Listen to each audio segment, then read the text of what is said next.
Let's get it on. Get it on. It must be quite apparent by this time to any thinking individual that the people of our country and people of other countries all over the world are coming to face a moment of grave decision. A time when we will choose the course of our future. Oklahoma, Texas, New York, Philadelphia, around the world, it's gonna be a big nut bust. The Millennial Media Offensive podcast is now live. That's right. Today's May 19th, 2026. You're listening to MMO number 219, and from the great city and state of St. Louis, Missouri, I'm Dan Gehring. And from America's South Coast, where it's not nihilism, it's denialism. Are you John G. Dew? Yeah, well, I am. Yes. Hello, I'm still the same person. I don't know if that's worth restarting over. No, but that's funny. yes, an obvious faux pas on my part. We are not professionals here. We do our best, and that was a mistake. Yes, my name's John G. Dew. The secret is out. I do this show. I do this podcast. My name is John G. Dew, and yes, I'm here. I usually say that in the intro, but now I've been forced to say it after. Well, there you go. There you go. How you doing, John? I'm doing fine. You'd think I'd know how this works after 218 episodes. Well, you know, every now and then. You do sound a little weird. People are saying you sound like you're in a box. Really? Yeah, all of a sudden.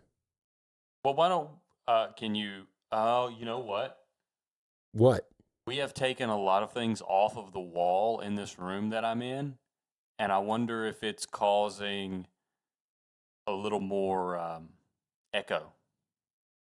It's possible. It is possible. Probably should have done a sounder beforehand.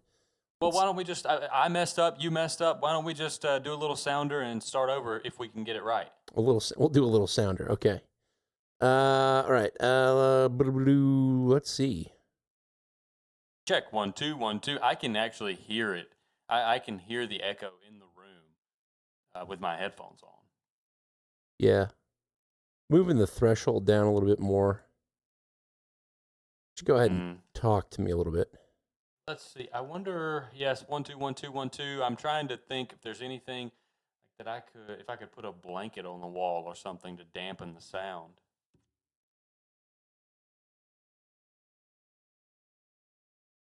I'm not sure. But I don't know what to do. You sound a little bit better. A little better? A little better? Yeah. I mean, you can keep talking. Talk Okay, as you normally would. Yes. Well, we're moving, so I think I've already told you that. So we're taking some things down off the wall. I'm really just kind of filibustering here until you can tell me if you're still tinkering with the knobs and my sound knobs, the knobs that control how I sound. Not that one. But yes,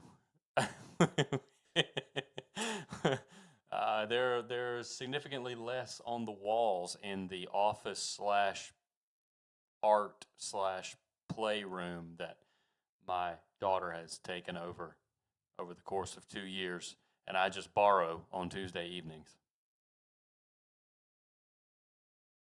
Do I still need to talk? Do you want me to keep talking? Yeah, if you wouldn't mind. Okay, all right. Well, I can talk about something else. I thought it was going to rain today, but it didn't rain. So we're waiting for some rain, and the garden could really use the rain. I don't necessarily care one way or another, but I want my garden to do well, so I'd like it to rain. And the only thing is that when it rains, you can't mow the grass, or you can, but you could get stuck, or you could get wet, or that'll you happen. could, I could take that to mean that you're done tinkering. Is your microphone backwards? No. Yeah, I know it is his mic. It's my mic? Maybe. Hold on. Here, try talking now. Try talking. I can still talk. How do I sound, though? Good. Yeah. Check. 1, 2, 1, 2. Continue talking. Continue checking. Continue 1. Continue 2ing. Continue until you are bluing in the face. 1, 2. I was talking about mowing the grass. I like to weed eat. Only thing about weed eating is I have a heavy weed eater, so when I weed eat, it vibrates, and I've never really been as much of a fan of vibration as Dan is, but when it vibrates and you weed eat as much as I have to weed eat where we live now, and you come inside and you're all shaky like Yeah, I know your what you're sugar talking is about. dropping out. Yeah, do you? Yeah, the little buzzy arms that you feel after that. Buzzy arm. I like that. Buzzy arms. You're like, you feel like you're still holding the tool a little bit. Yeah. Yep. Yeah. All right, I think we're good now. Yeah. Okay. Does that sound better? Yep. Sound better? A Okay. lot Well, third time is the charm. Let's get it on. Get it on. It must be quite apparent by this time to any thinking individual that the people of our country and people of other countries all over the world are coming to face a moment of grave decision. A time when we will choose the course of our future. Oklahoma, Texas, New York, Philadelphia, around the world, it's gonna be a big nut bust. The Millennial Media Offensive podcast is now live. That's right. Today is May 19th, 2026. You are listening to MMO number 219, and from the great city and state of St. Louis, Missouri, I'm Dan Gehring. And from America's South Coast, where it's not nihilism, it's denialism, I'm John G. Dew.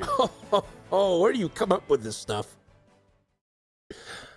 Just out here knocking balls out of the park. That's what That's we're right. doing. That's right. How are you doing? I'm doing well. I'm doing well. You asked me to talk about something for a mic check before the show, and I talk about how it hasn't rained. So there's not too much going on in my world, but that's because I completely segregate my world from the things we talk about on this show. I feel that. We've got nothing but rain. There's been like a constant zip across the country of a rainstorm, and it's just been straight passing over St. Louis.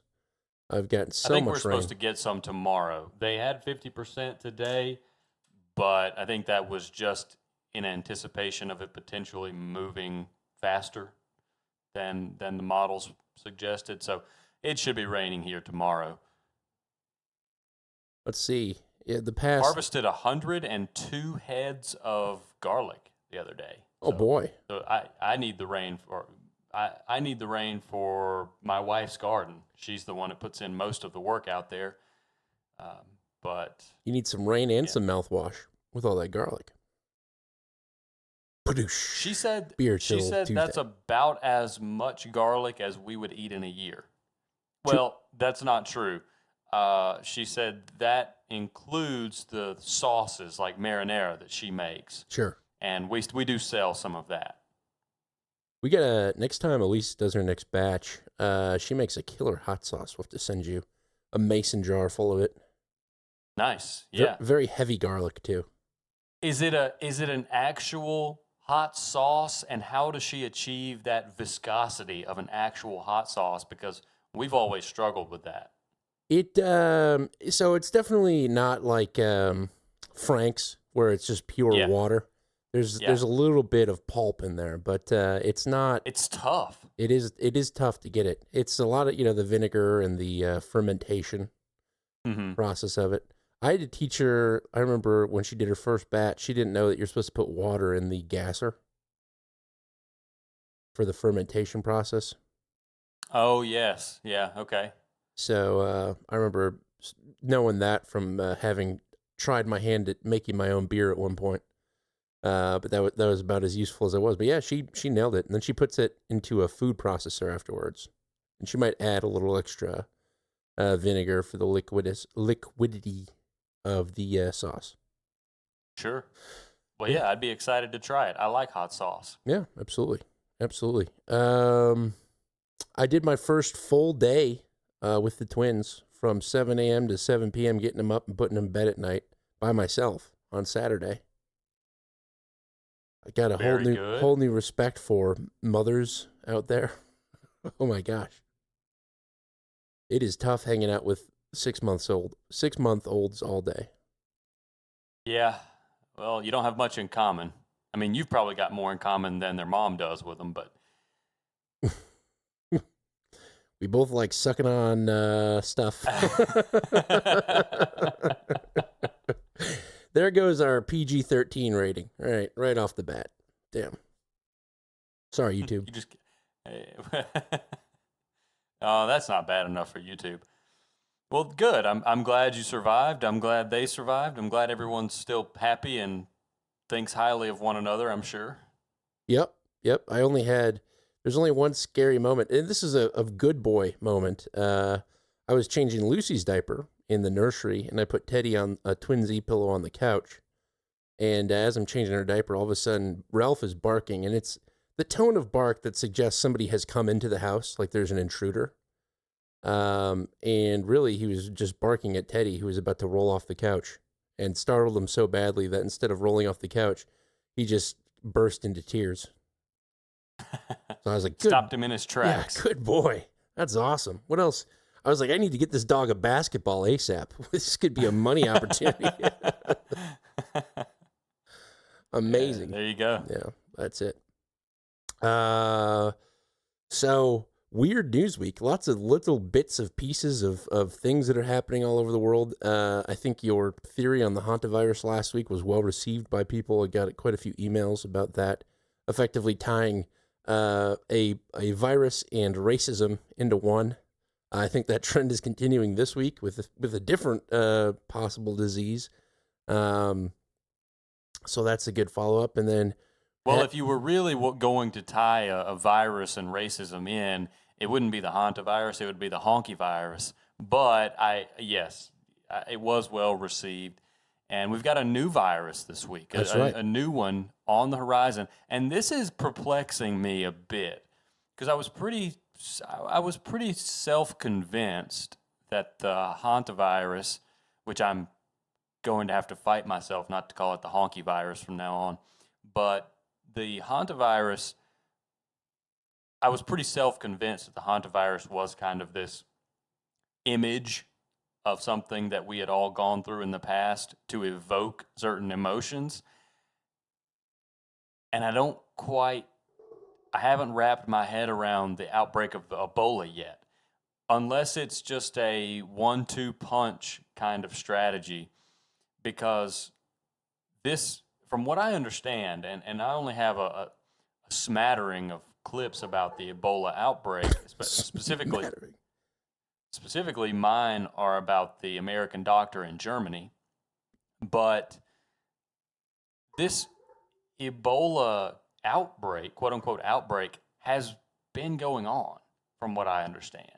It's not like this emerged yesterday. No.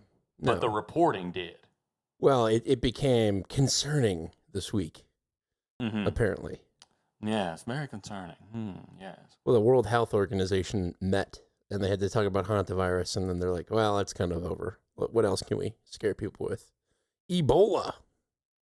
It is odd to me that they're both hemorrhagic diseases.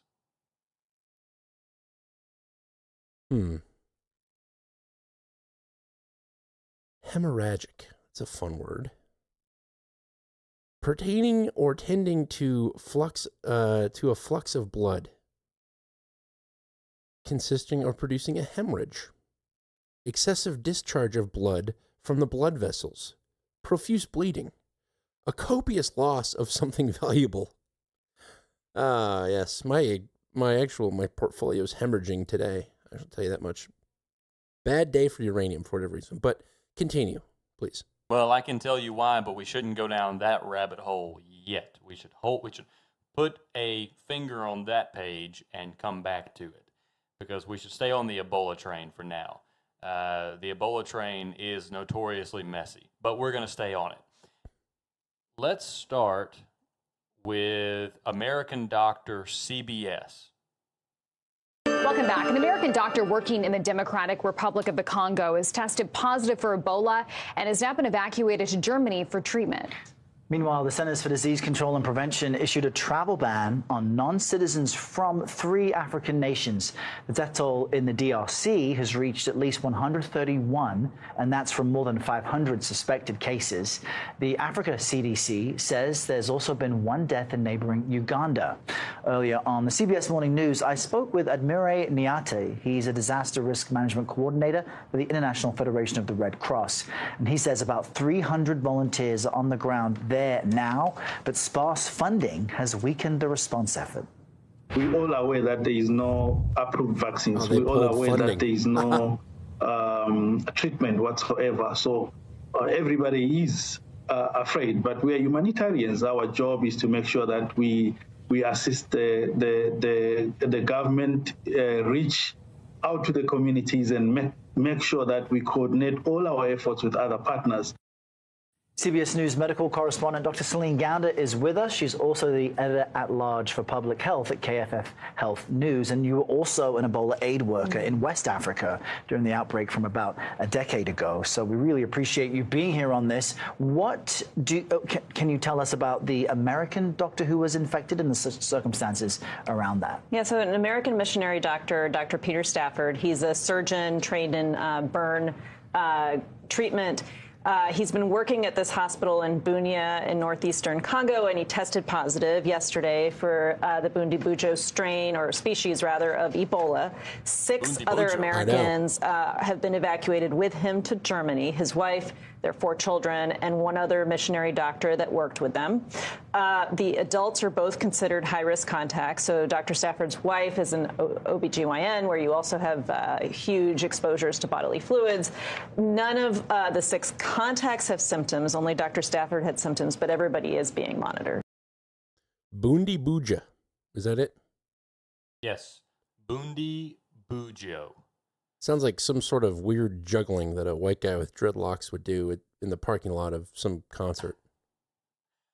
Well, I like that. That definitely is. Hey man, what is that? Oh, dude, that's my Bundibugyo. See, it sounds just like it. You could place it there. It also sounds like somewhere that you might be bleeding from if you get this. Yeah. The old bloody Bundibugyo. Okay.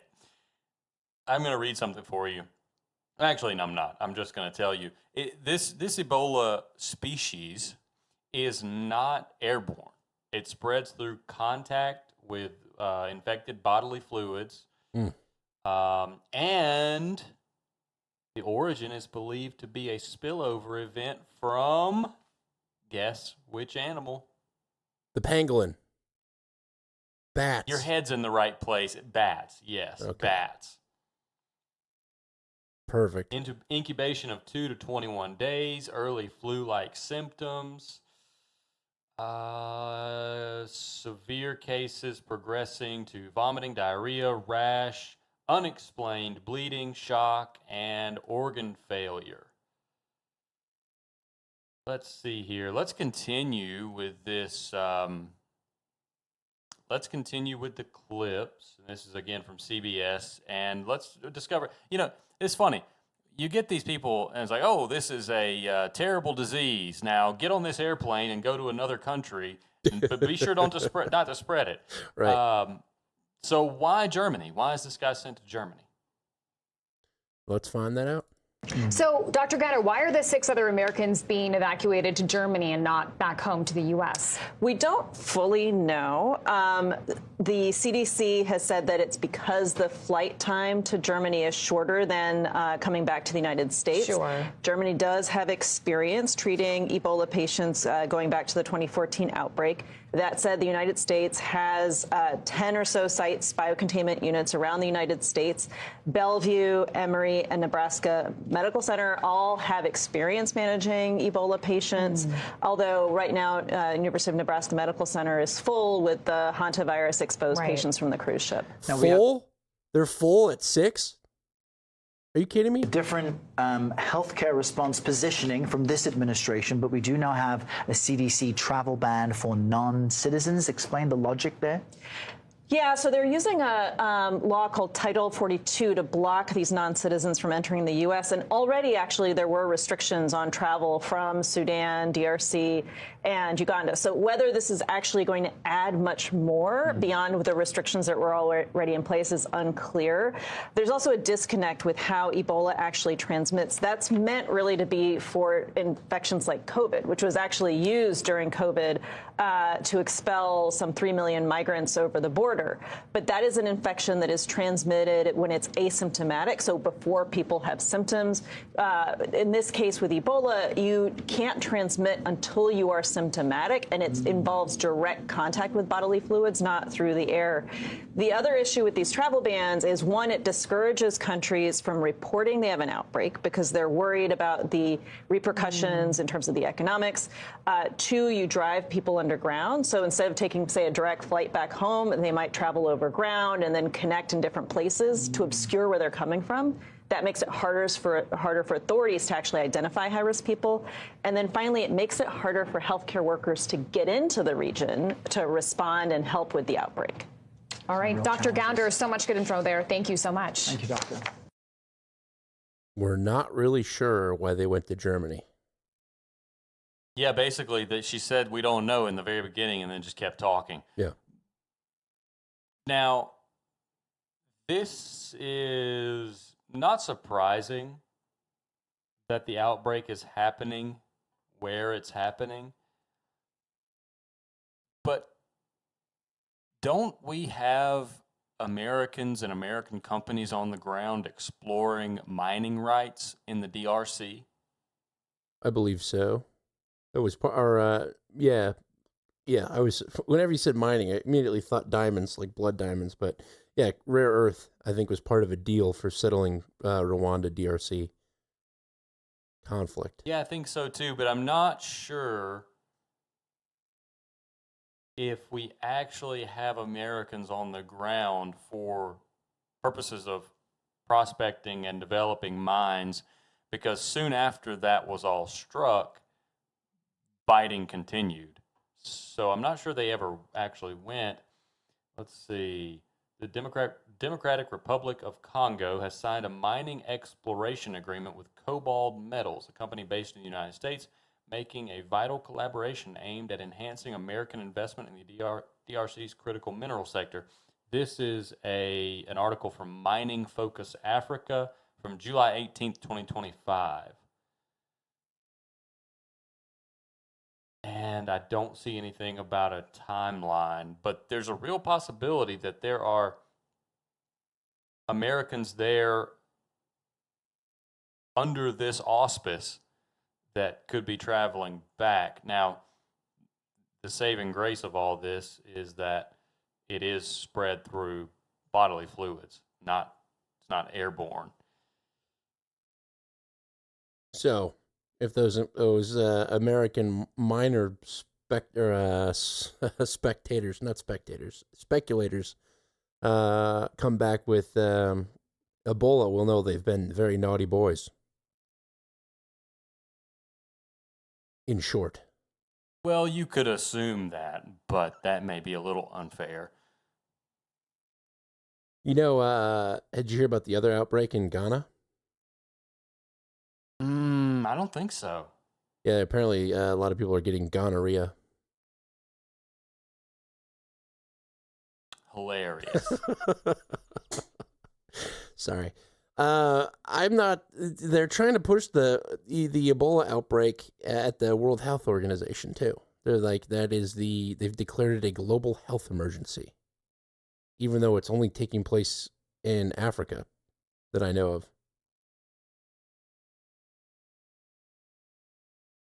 Yeah, I think they probably consider it a global emergency to try to mobilize funds from Europe and the U.S. Absolutely, probably true.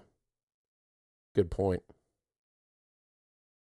Because if you listen to many of the reports about this, the media is very quick to point out that this is most certainly worse than it has to be because USAID is no longer in the picture. Yeah, it's the undertone of all of the reporting is we've cut funding for the CDC. USAID is gone. I've heard it myself too. Of everything's You've bad. got blood on your hands, Donald Trump and Elon Musk, and you better wash them. I got an email this week from a doctor asking if we had any way of projecting the decreased demand of COVID vaccines for this upcoming season due to the mixed messaging for the CDC. So it's definitely seeped into the American psyche that...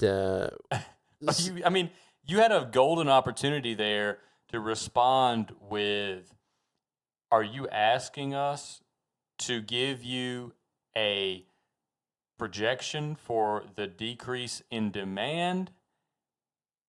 Or are you asking us to give you a projection for the fraction of decrease in demand that is attributable to CDC narratives? Because one of those is much more difficult than the other. I mean, you could have very well been professional and asked that question and hopefully, maybe not, made that doctor feel as dumb as he is. Well, I pretty much said, in my opinion, sidebar, in my opinion, I think most people have made up their minds about it years ago. So I don't really think it'll have a huge impact. And I shared that with a coworker, and they agreed. So that was basically it. But yeah, I thought that question was kind of funny because it's like it's now in like the psyche that this whole everything is ruined now because the CDC says something. If there's ever time for people to take faith in the lack of trust in government, it would be now on the left, apparently, I guess. I don't know. Well, I mean, you remember not long ago at all, the women on TikTok taking a handful of Tylenol because Trump said don't do it. Yeah. When they were pregnant, that is. If you're listening to this and you're completely removed from context, Trump said pregnant women shouldn't take Tylenol. And Tylenol has long been recommended one of the safest pain remediation method during pregnancy. And Trump got on television, said, don't take Tylenol. Whatever you do, don't take Tylenol. And you had women on TikTok taking a handful of Tylenol because Trump bad. And, baby inside me, political tool to make sure people know I think Trump bad. Yep. It's the state of politics, state of U.S. politics. It is gross. It really is gross. Do you have more gross than Ebola? Debatable. Do you have anything about Ebola or on the disease front, the sickly, that at least physically sickly people in the world that we should talk about? Because I've got some mentally sickly people we can talk about. No, I had one clip, and it was just the World Health Organization declaring Ebola the global health emergency, and then again talking about the American doctor. So pretty much covered on that front. What about I want to hear about the mentally deranged people. Oh, well, San Diego. Let's go to San Diego. Oh, yes. Where a couple of teens attempted to shoot up a mosque. I would argue that they failed because they only killed people who were outside the mosque. One was a security guard. Two were individuals, if I understand correctly, who ran to the scene to try to assist and lured the shooters out into the parking lot so the rest of the mosque and school, it is a school at a mosque, while the rest of the school and mosque could lock down. It's San Diego's largest mosque. So let's hear, I just have a CBS segment, and then I'm sure we will have plenty to discuss in this segment. So let's hear mosque shooting, CBS. Breaking news, investigators just gave new details on a deadly shooting at a mosque in San Diego. The FBI special agent in charge saying that they have seized multiple weapons and electronic devices in connection to this case. He briefly spoke about the writings investigators found in the vehicle the suspects were using. In the vehicle they used, we also identified writings and various ideologies outlining religious and racial beliefs of how the world they envisioned should look. These subjects did not discriminate on who they hated. And let me be very clear, to anyone that thinks that they can end the world through violence, they are sorely mistaken. The FBI, our law enforcement partners in our community are much stronger than you think, and we will always serve on the right of good. I want to bring in CBS News correspondent Lana Zach joining us live. Did he say they did not discriminate in who they hated? He said a lot. He said, actually, if you can identify his statements in the waveform, let's just listen back to what he says or tries to say anyway. A lot of what he says makes no sense. In the vehicle they used, we also identified writings and various ideologies outlining religious and racial beliefs of how the world they envisioned should look. Religious beliefs? These subjects did not discriminate on who they hated. There you go. And let me be very clear, to anyone that thinks that they can end the world through violence, they are sorely mistaken. The FBI, our law enforcement partners in our community are much stronger than you think, and we will always serve on the right of good. I want to bring in CBS News correspondent Lana Zach joining us live from San Diego. Lana, what are investigators saying about the case today? Now. I don't care about what Lana has to say right now. First of all, serving on the right of good, what are you saying? Okay, you got your words mixed up, fine. Didn't discriminate in their hate, you pointed that one out. So we're looking at nihilism, basically, is what he's appealing to there, which my intro points to the fact that I don't think this is nihilism, and I think we're giving more credit where credit's not due by calling it nihilism. It's really just denialism, and I don't mean that these two were melanated individuals either when I call it denialism. I mean they were in denial that they're losers. And because they're in denial that they're losers, they're not really nihilists. They're edgy online, as some of their social media accounts have proven. They're edgy online, they're losers, and instead of facing up to being a loser and trying to do something about it, they're nudged in this direction by some of the content on the websites that we know now that they visited, which we can vaguely talk about here. I don't want to call the name of one of the websites because I don't know whose children are listening, and I don't want to be the reason any kids go to these websites. If you're an adult and you want to find the websites, you can find them, and you'll be able to find them. So I'm not doing anyone a disservice, I don't think, by not calling the name of this website that will be discussed in future clips. But these kids are in denial. They're losers. He says, if you want to end the world, you can't end the world through violence. What do you think he's referencing, a sort of accelerationism mindset that they displayed in some of their writings here, or is this just something stupid to say? I had seen somebody write that they were accelerationists on Twitter, so it's possible. They called the manifesto, which we haven't seen, is being titled Sons of Tarrant, which Tarrant is the individual who shot up the mosque in New Zealand, killing over 50 people about 10 years ago. He live streamed it on Facebook, if you recall. Yep. Brandon Tarrant, maybe, was his full name. The chat will know. But they consider themselves disciples of him.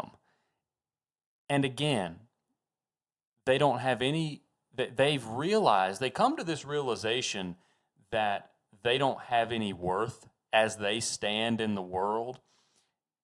And they have a choice. And that choice is either go talk to girls or wallow online in your self-pity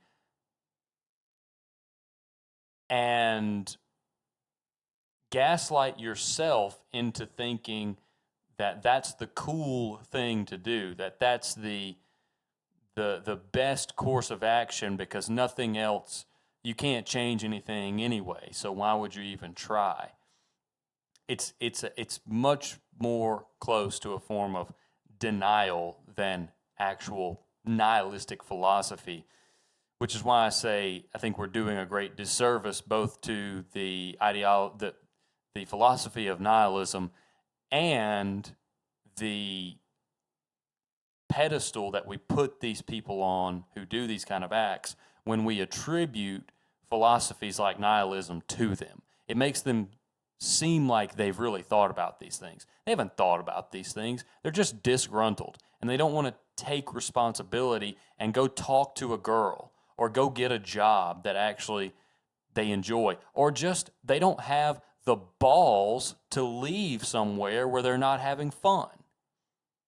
Because a lot of men this age, they want to go have fun. And there's nothing wrong with that. There's nothing wrong with wanting an adventure, men or women. There's nothing wrong with wanting an adventure.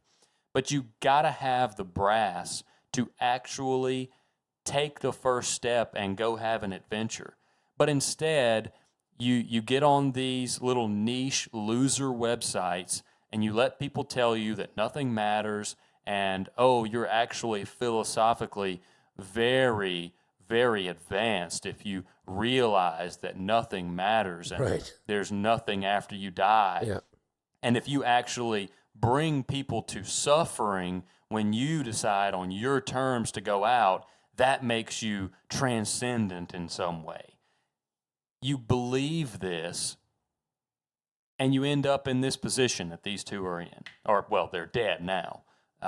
But you end up in the state of mind that allows you to carry out things like this with no apparent motivation other than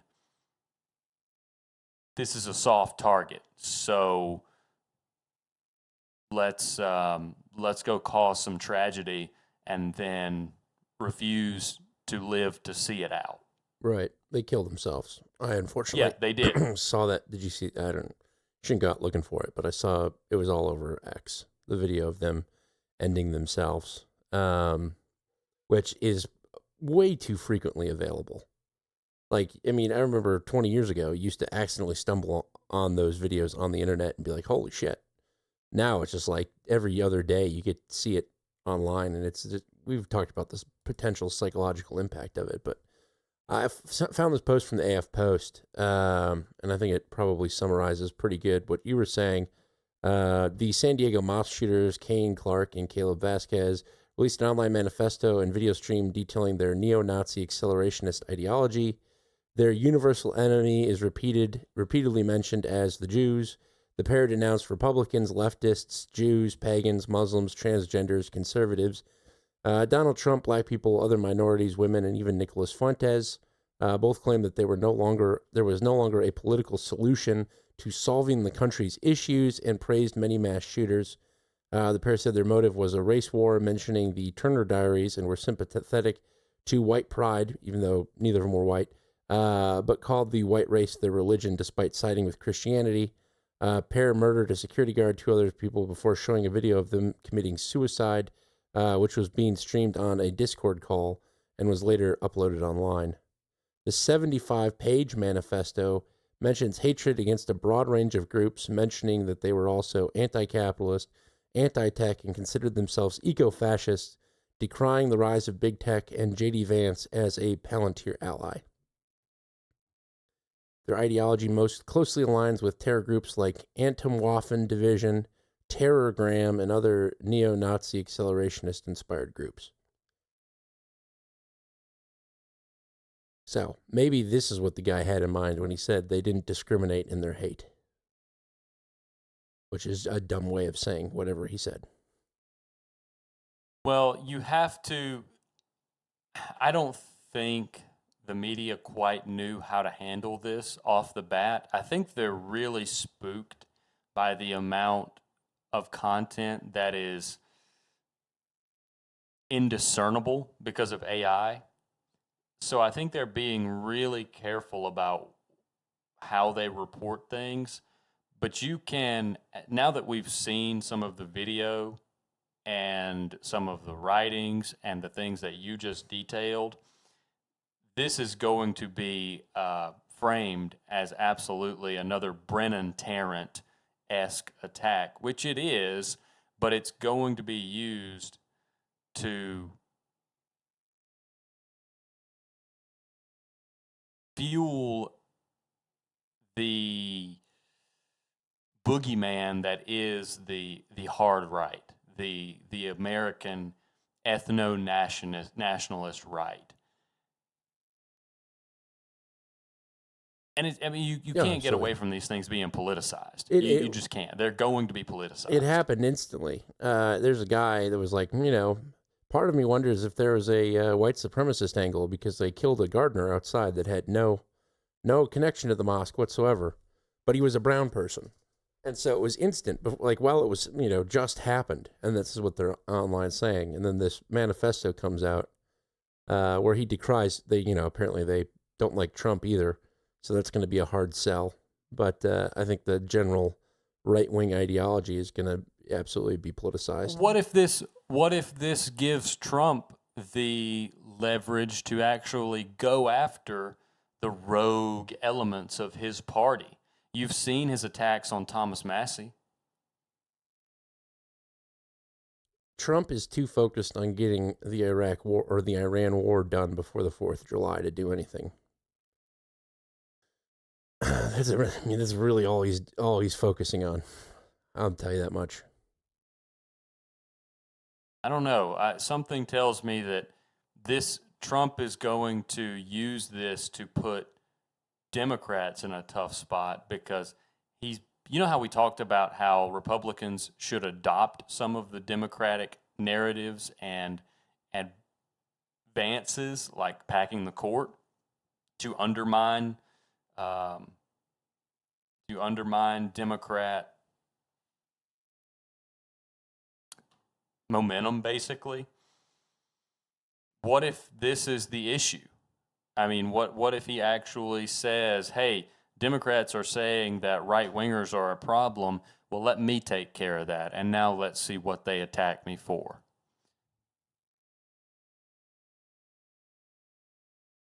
I don't know. And this is also, you can't talk about the mass deportation under Trump without blurring the line between deportation and some semblance of xenophobia, which if you're for the deportations, you have to be comfortable with. You have to have made peace with that to say, we've got, basically the position of the person who's in favor of mass deportations is we want anyone who's not supposed to be here to leave and anyone who's coming in from other places to not come in. And you can see how that could be painted as xenophobia. This shooting could very well be the death knell in the mass deportation effort. And it's already slacked off. You can see that it's not the top priority anymore. It's not getting the focus and attention. And because of that, it's still happening, but it's not, you're not getting nearly what was even being marketed by the administration anymore. So I think this is going to be anything that could be construed into a xenophobic policy will be completely nixed. He had already started doing that anyway with talking about we've got good workers here, even though they may not be legal. So I think that's done. And I could really see him turning this around and actually becoming quite the nightmare for people who thought people, honestly, it would be the nightmare for people who stood by him through and through, no matter what, even through the Iran war and everything else. Who, the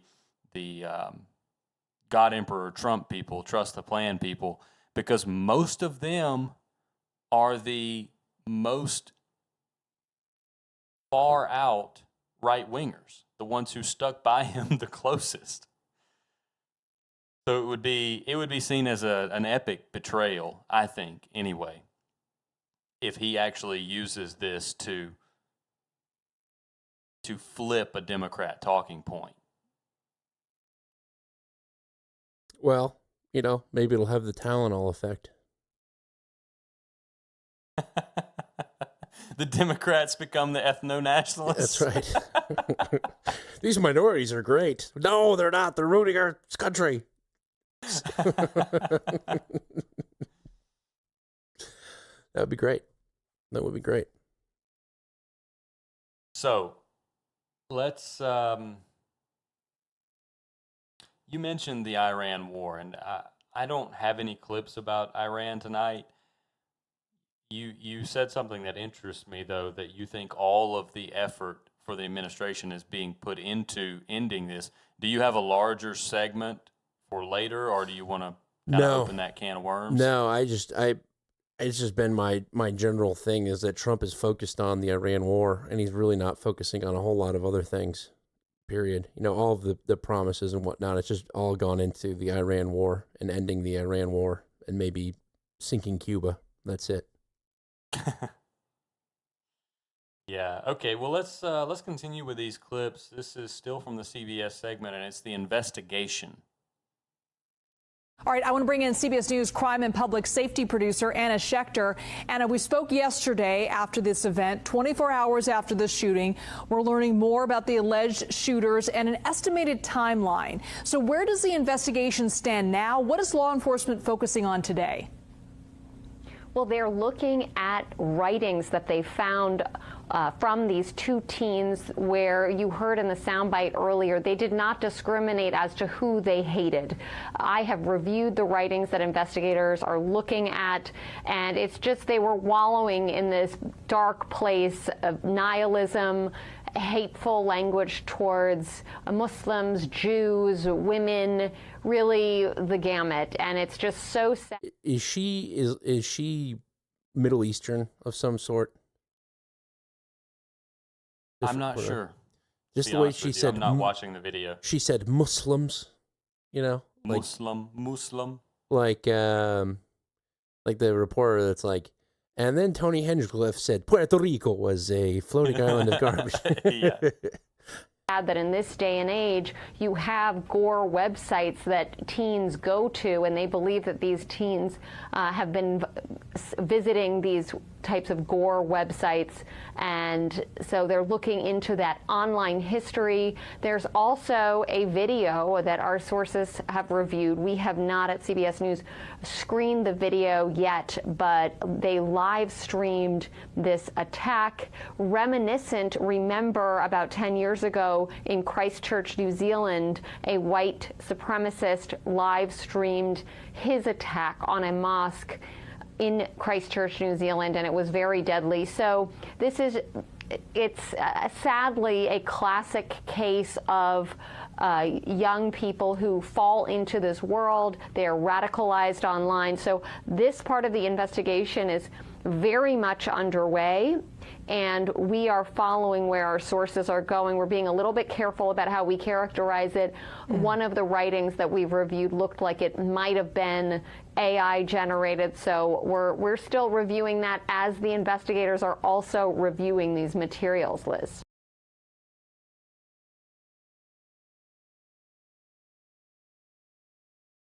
All right. Now, you heard the hesitation about AI generated. Yeah. There. So let's dive a little deeper into this content that they're consuming and being radicalized by online. This is website and feds. But to your point, Anna, about these gore websites. Which is X. X is a gore website. You know what I mean? It is absolutely, and it's a mainstream one. But they're not talking about X. I know they're talking about these dark, deep-seated ones, but you can see people getting killed on X, and you don't even have to look for it. It'll just pop up. No, and it will feed it to you if you watch it. Yeah. Of them have connections to mass shootings that have happened over the past few years. I'm curious, are these websites even legal to even exist? Why aren't they taken down if they found that there's a connection between the content on these sites and then these mass shootings?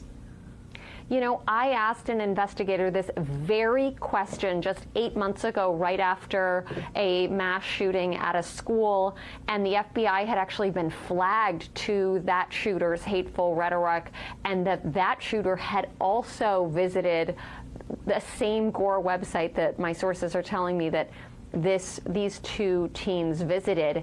And apparently, one, the FBI likes to be able to monitor it. They are very much aware. They are watching people on this platform, so that is one reason. And two, they feel it's a game of whack-a-mole. If they shut one down, another one will just pop up. And so while the FBI is very concerned about this burgeoning trend of young people being spurred to self-harm or to violence, they also want to keep eyes on it, and they feel that they can track this because they know where it is.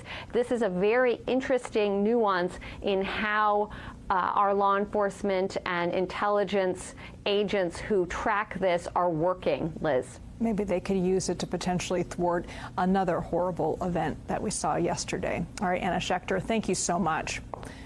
You know? But they've never used it to thwart an event. Right.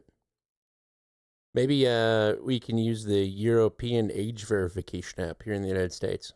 Hey, well... Now we I bring think we on might be onto something. Someone from Palantir. Come on down. What do you got for us? What's going to stop these from happening?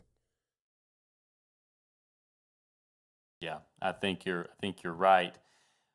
You know, my thought while I was listening to that was, you have all of this money and all of these attorneys that get activated like some kind of killing machine robot, no pun intended, but you know, they're activated and they're basically put on these problems. Like Alex Jones is a great example. All of this money and all of these armies of attorneys went to war to put Alex Jones off the air, to put him out of business. And you're telling me we can't do that with these websites? Who cares about the government? We shouldn't look to the government to take these websites down. But there is a proven model that can be used to take speech off the internet. Yeah, well, you know, to I guess counter that point, Alex Jones really isn't off the air. He lost InfoWars, but you know, he did pop up with Alex Jones Live, so... Which is kind of what they're saying with whack-a-mole. I think Alex Jones had more resources and support to fight things like this than the people who run these websites would have. You're probably right. Elon Musk aside. But you can opinion pressure Elon Musk into doing something about the gore on X, I would hope.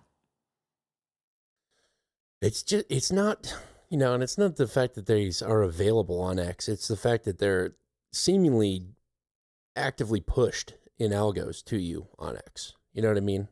Like, if I want to look up a video of like a horrible event that occurs, but you know, a video of it would be something that might help you get some answers to a question you have.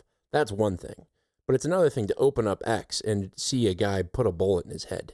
Just, you know, and you haven't even had your coffee yet. You're like, geez, it's not what I needed. So, yeah, you might have a point there.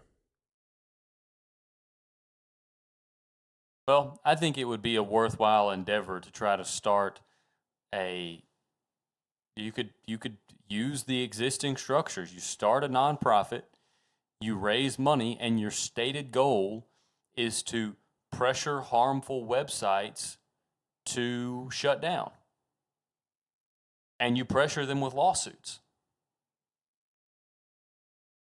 I mean, if we're not going to fight fire with fire, then you better move to a farm and throw your phones away.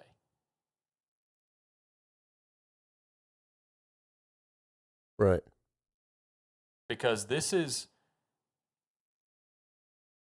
none of this is good.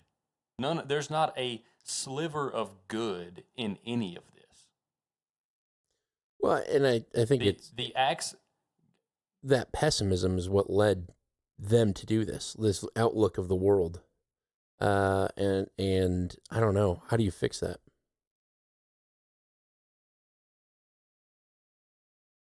I mean, if we're to believe that they were radicalized on these websites that we're talking about, one way to fix it is to get rid of the websites. Right. And as I was saying, there's a model for doing that without the assistance of the government. And you can believe that the government shouldn't impair speech, but also actively strive to impair someone's speech as an individual citizen. I don't have to agree with pornography, for example, just because I support the First Amendment. I think, though, this could fall along the lines of like the information warfare age, where there's clearly a sickness within our society. And, there's been lots of people pointing this out and pointing at different actors like the Russians or the communists. But there's an illness in society which has led to this, and it feels almost by design to create. Well, I think it is the presence of a vacuum, and speaking on a national level, setting aside religious elements, because I think it's a little too easy to say, well, people don't have God, and there's your answer. And until they get God, can't do anything about it. I think that's far too easy of an answer. If that's your answer, then, go be a missionary, right? If you want to fix it, if you even care to fix it, that is. But I think the more actionable answer, and honestly, it's not even more actionable. It's just more secular. And the more secular answer is what we've discussed here, is that there's no ethic that unites our nation. Yeah. It really is, in the most profane way, a mixing pot. What's the famous slogan? Oh, America is a big blender of just goo, and you're not you in the goo. The melting pot. Yeah, the melting pot. Yes, the melting pot. Ugh. Yeah. That's a problem. You shouldn't. That's not something to strive for, to be a melting pot. You should be proud of who you are and who your people are. And if you're proud of who you are and who your people are, the people in your community have a reason to live, and they can live more peacefully with other people who are also proud of who they are. Yeah. I've that concept. I remember probably about a year ago at this point, I had come to the show with that kind of like, I was in the Hill, the Italian part, and I was like, the amount of pride and that the people had poured, all this money into building a fountain in this little area to celebrate their Italian heritage, and I wanted that for my community. And I used to be almost fine with everything burning down, not like these kids, obviously, but like I was like, whatever, we'll live in the world. But now I'm thinking about my kids. Ever since I became a dad, I've been more like, all right, we got to fix something here. And I was starting to think about, the whole push during 2020 and the past, 15 years of how bad Christopher Columbus is and how we shouldn't celebrate Columbus. And I was thinking about why that was such a focal point, because Christopher Columbus is the representation of, America, effectively. I mean, what is Washington, D.C.? Washington, the District of Columbia, Columbus. That's what's, the origin of it. We have a bunch of cities named Columbus. It is the origin of white people here in America, and it is the origin of the concept of America. And it's like this: the left-wing attack was to instantly have shame on the very origin of this country, which was Columbus coming to this country. And it's like those kind of forces that have been so ingrained into our society.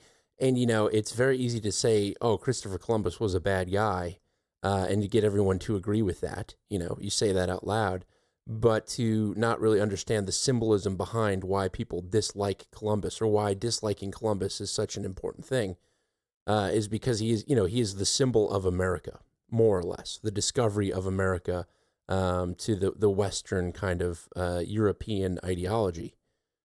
And to start bringing that down and burning it down. And that's why I think elements of this culture war is you've got, you know, that existing on the left, and then you've got this fracture existing on the right of, you know, Donald Trump was the guy that was going to fix this problem, change the system up and make it great. And now he's proving to not be that guy anymore.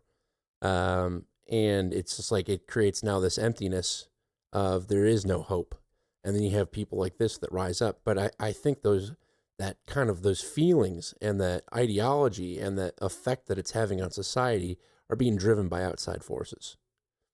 Yeah, and you know, we didn't cover this, but Justice Gorsuch gave an interview where he said we were a creedal nation. And what that means is that we have a creed that our citizens live by. And first of all, that's not true. I mean, if we can, my first reaction is to say, well, that's not true. You can read the writings of many people who were involved in the crafting of our Constitution and our Declaration of Independence. This nation was created for their posterity, and they're very clear about that. Not for people who believed in a creed, but for their posterity. Who? Whose posterity? The people who founded the nation. The forefathers? Yeah, forefathers, yes. I'm sorry, I blanked out when we were saying that.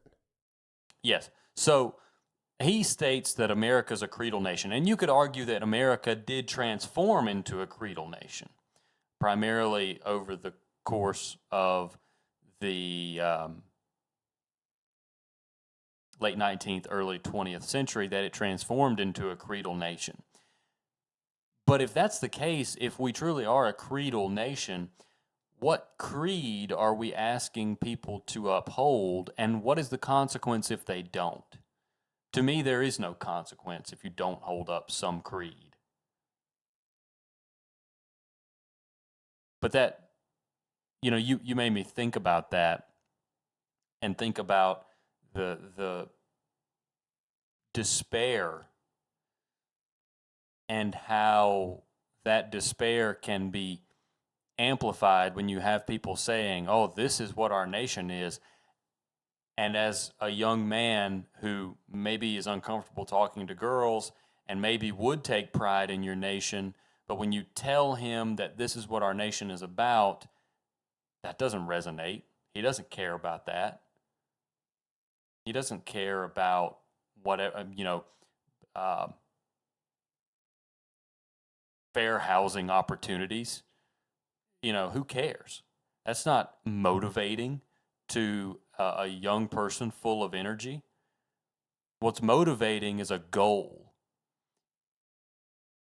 And the entire reason that you would have an ethic as a people is to provide guidance for setting goals for your nation.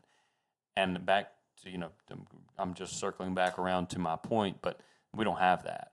And I think that's a major issue. And again, I'll admit, that's about as actionable for somebody like me as these people don't have God, and that's their problem. I mean, I could probably go be a missionary much more easily than I could give my nation an ethic. But still, and maybe this is, I think there is a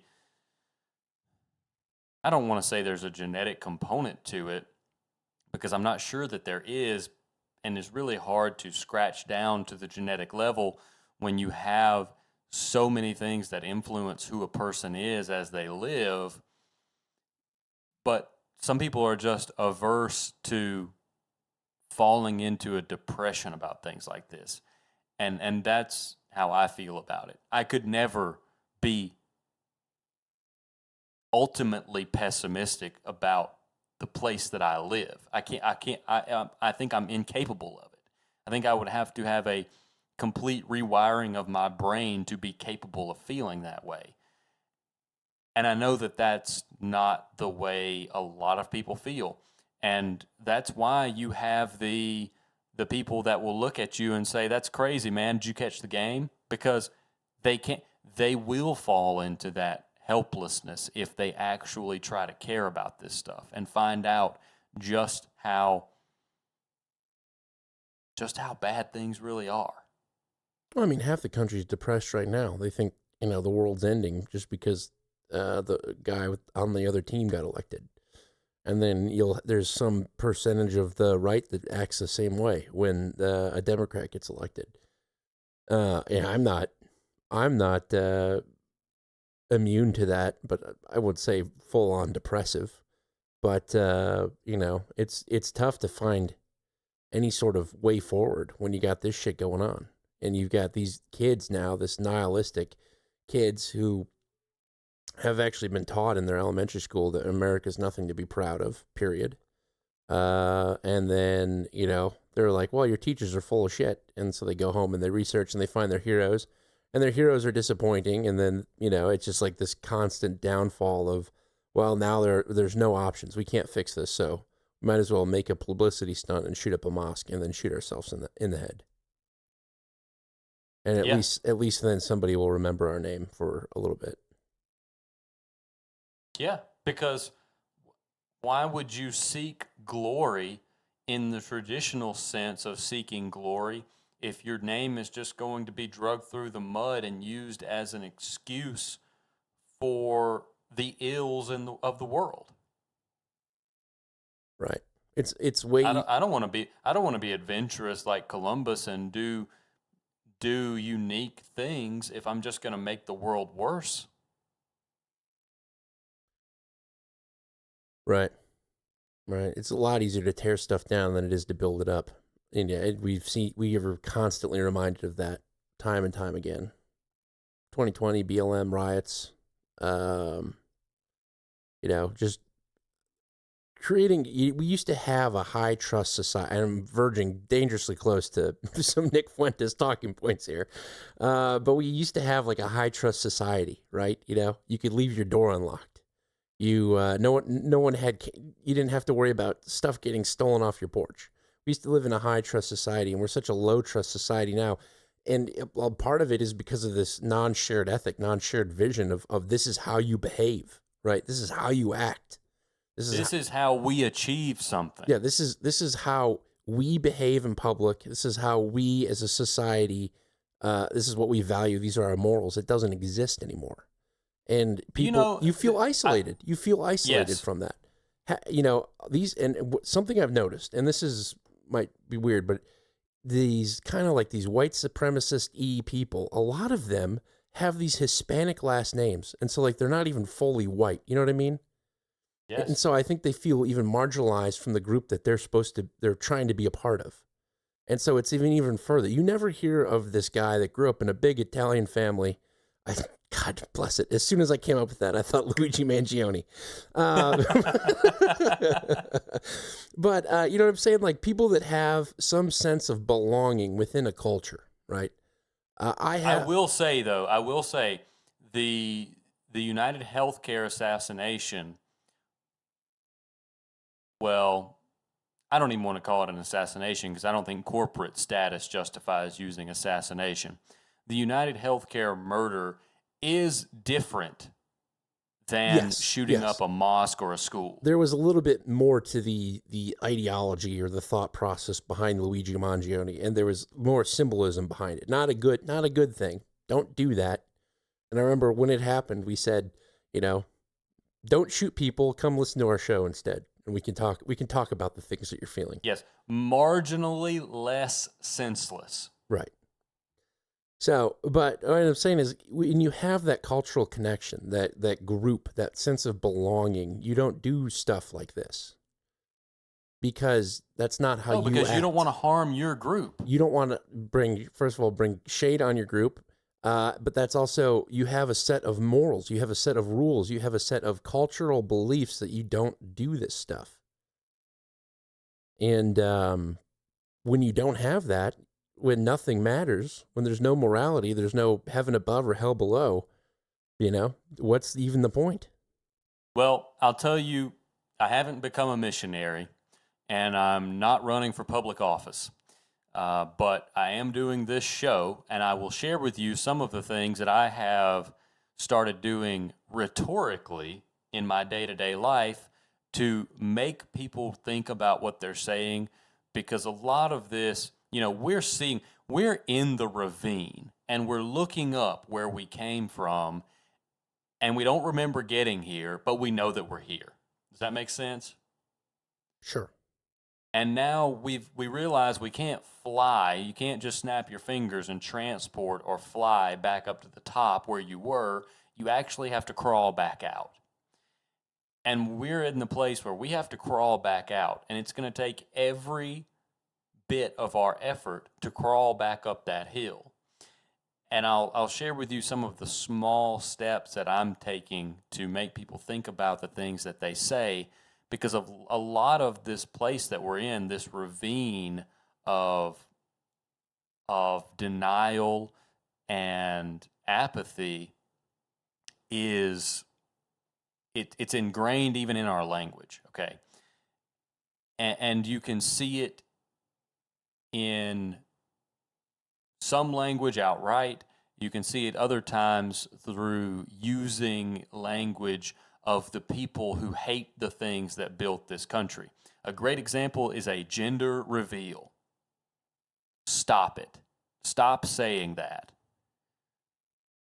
You are revealing the sex of your child, not the gender. Does it roll off the... Does my baby have a penis party? Yes. Yes or no? It's like it's like poly markets. There is no gender reveal. It's yes or no, penis. And then there you go. You pop the balloon and a big no pops out. We're having a girl. And then another thing is, you mentioned, and I wanted to say this earlier, but Thomas Massey just lost.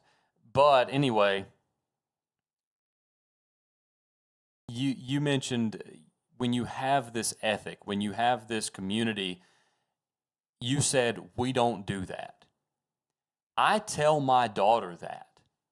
I will tell her in front of other people in my family or people that I don't know that are doing things that we don't do. I use the language, we don't do that. Yeah. And I don't care what other people think. Hopefully it makes them think about what they're doing and makes them wonder, well, why don't they do that? Because you're right. There are things that we don't do. I was, after Charlie Kirk, I was like actively confrontational with people, and and I've told the story before, but the whole gender thing, and I go, oh, we don't do gender in my house, and I remember saying that out loud to somebody. Yes, and he thought you were one of those. Yeah, he's like, oh, you're gonna let them tell you? No. And I mean, this is, I'm sure some older people are going to hear this and they're going to think, well, I guess they're growing up a little bit, but it's high time to get serious about these things. No, I agree with you. I wholeheartedly, and I like that approach, and that's basically like, this is what we do, this is what we believe, it's like we're liberals, but instead of putting a sign on our house that says, in this house we believe, we say it, around the table. But, and I think this is part of the problem, where I am perfectly comfortable with my wife and kids. That's all the friends and family that I really need, and not going out and saying, my beliefs out to other people. But I think it's high time that we do speak up. We do come out and we do make a point to saying this behavior is not acceptable. And we make that known. There was a video of these kids dancing on a cop car, twerking. I'll let you make assumptions about them. But effectively, some St. Louis politician came out and said, wow, this joyous celebration, and they're actively dancing on a cop car, breaking the windshield and doing it. And she called it a joyous celebration. And to come out and say that was wrong, people were getting criticized for saying it was wrong of these people to destroy a cop car and dance on it. This was during 2020. And it's like we need to put our foot down, much like we did with transgenders when they tried to shove it down our throat. We said, you know what? We're closing the doors at gays. Bisexuals, you're not even in the door. You're iffy still. Gays, you're in. Everyone else, no more. We're not opening the door anymore. We need to put our foot down with just general behavior, not even these weird social anomalies like trannies. I'm talking about just general behavior. Yes. Not returning your cart, right? Listening to your music. Littering. Littering. Listening to your music on full blast in a public grocery store. Or talking on speakerphone while you're in line at a grocery store. Do you know what, Dan? Do you know why this is going to be difficult to attain? Because one, it takes courage to tell someone to stop doing that. Two, you have to be able to de-escalate when they inevitably blow up.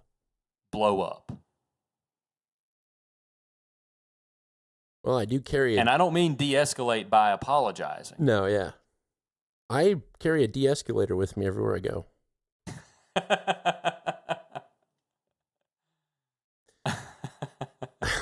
But you know what's funny about it too is whenever I do have that thing on me, which is all the time, I understand the full-on responsibility of it, and it's a burden. I'm a much even-keeled person with it.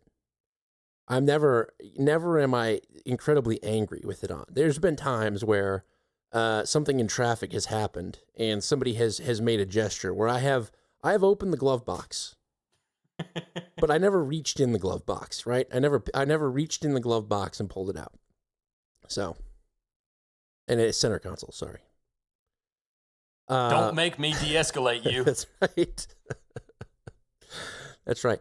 But no, I think this is one of those conversations that people need to start having. I think what we're doing here is part of the healing process. No matter how small of a baby step it is, but I think setting a line in the sand saying we don't do this. I think we've created a culture over the past 10 to 20 years in this country where we have been increasingly more tolerant of behaviors that, our grandparents would have said, oh my God, we are living in hell. This is hell on earth.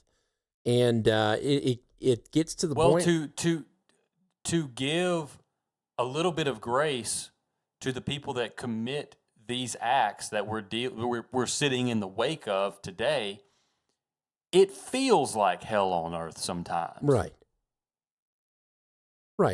But that, you know what I'm saying? That's not the solution to the issue. No. It's a side effect of the issue. No, which is why I was saying it's the lazy and denialistic approach to do things like this. Right. Like what these two did. Instead of taking responsibility and saying, you know what? I've been living here this whole time. I am a part of this. I have allowed things to happen that I should have spoken up about that could have made a difference, and I didn't. It's time to turn that around.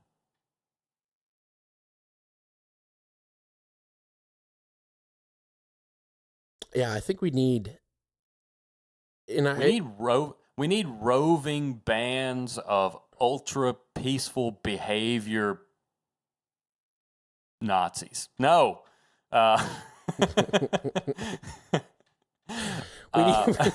We need to bring back the behavior Nazis and labor camps. John G. Do. no, we need well, you can do we need to think more about how you achieve this, and because to actually have an effect, you would need millions of people exhibiting the same behaviors and holding others to account when they don't exhibit those behaviors. And that would be a dangerous game in a lot of places. Yeah. Junta just posted the Wikipedia of the Guidance Patrol, which is pretty much the morality police of Iran. Which is one approach, It's such a hard. It's like a one of those enormous gobstoppers that you pay $5 for. It's the size of your fist. Yeah. You're like, how do you start this thing? You know what I mean? Where do you start? It's such an odd, hard thing to start. And you might break a tooth, but you can do it. Yeah.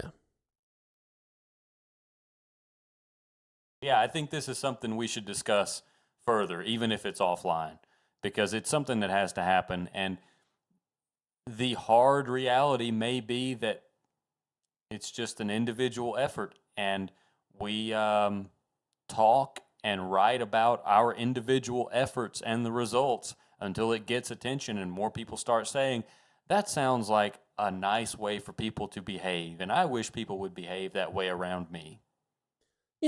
There's programs. Caleb Hammer, he does financial audit on YouTube. Dave Ramsey, he's obviously the big financial guy. There's shows about podcasts or about counselors, marriage counselors and all these different things. But there's no one really addressing the society as a whole. We need like a macro therapy kind of thing where we talk about macro problems that people have. You can fix your finances, but can we fix societal just morality decline?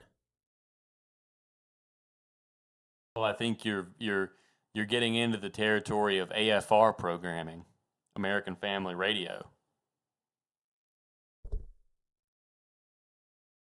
Maybe Christian nationalism is the right solution.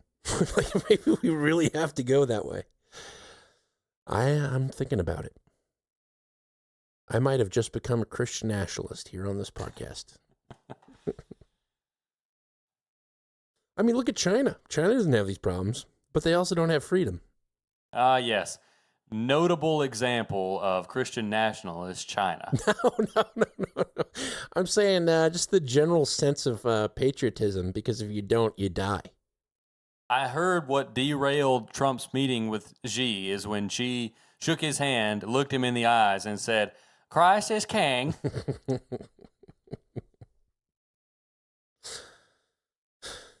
Oh, it's a tough one. People, I will say, John, whenever we do this, whenever we have one of these things where we go off on this tangent of just kind of thinking out loud, people love this. So I like MMO because we, cover the news and we talk about things, but I also think there should be, MMO culture or whatever. We should. I think it would get. I think we keep it fresh by keeping it within this platform and this product. I think it would quickly become difficult to produce fresh content if we try to focus on these discussions. Fresh content. I hate that. I hate the word content. I don't know. I just never have liked it. MMO2. Great idea, Trashman. MMO2. That's a different one. It's MKO, the Millennial Karen Offensive. Oh, I got a good name. What about Culture War Radio? Oh, hey, that has legs. It has legs. Just needs a host. No hair. Who was Culture War? Is that Tim Beanie? Culture War Radio? Yeah. No, that's a podcast that ceased to exist after I was on it. Oh, I see. Yeah. I was mistaken. I thought it was. Well, see, it was already the mission was there, and you killed it. Yeah. Anyway, we don't have to talk about that. I have a clip of the mayor of San Diego being accosted by a rabid leftist about how his policies caused this shooting somehow. Interesting. Have you seen this guy? I do want to hear it. This guy was on MSNBC, and he looks like he's been carved on, like Ken-level carving. Yeah, I saw him, but I didn't think anything about how he looked. Maybe I can pull a screen grab, because I was looking at photos of him, and he doesn't look nearly as bad as he did on MSNBC.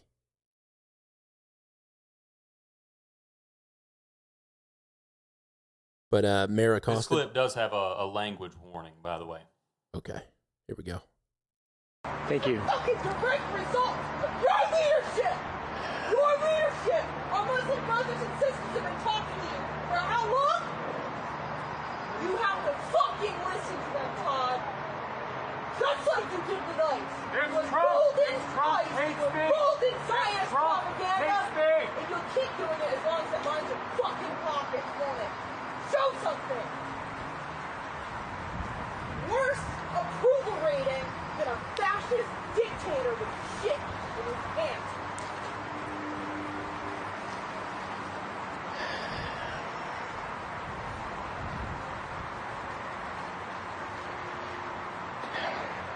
Today our city was shaken. Jeez, right before he even began. Do you have the stream pulled up, or are you in the chat room? No, I'm not in the chat room. And I don't have the stream pulled up either. Oh, you're good. I took a screen grab from this guy's MSNBC interview. It looks like he has had his nose carved. He sat down at the plastic surgeon and said, "Give me the old Michael Jackson." Oh. Yeah, gross looking. It's unfortunate. Yep. That's all I have. Do you have anything else about this? No, I just had a CNN clip where they said, it seems like it's white supremacy because he shot a gardener outside that was non-white. So that was like this early speculation. Have you seen that the tranny narrative? Yes, I have. And I don't think there's any credence to this. No, nor do I. They look like just effeminate boys. Or as 2026 they calls them, boys. They use anime profile pictures, and that's what a lot of this is stemming from. And also, it's politicizing this. It's trying to say, no, they're not on our team. They're on your team, freak. Yeah.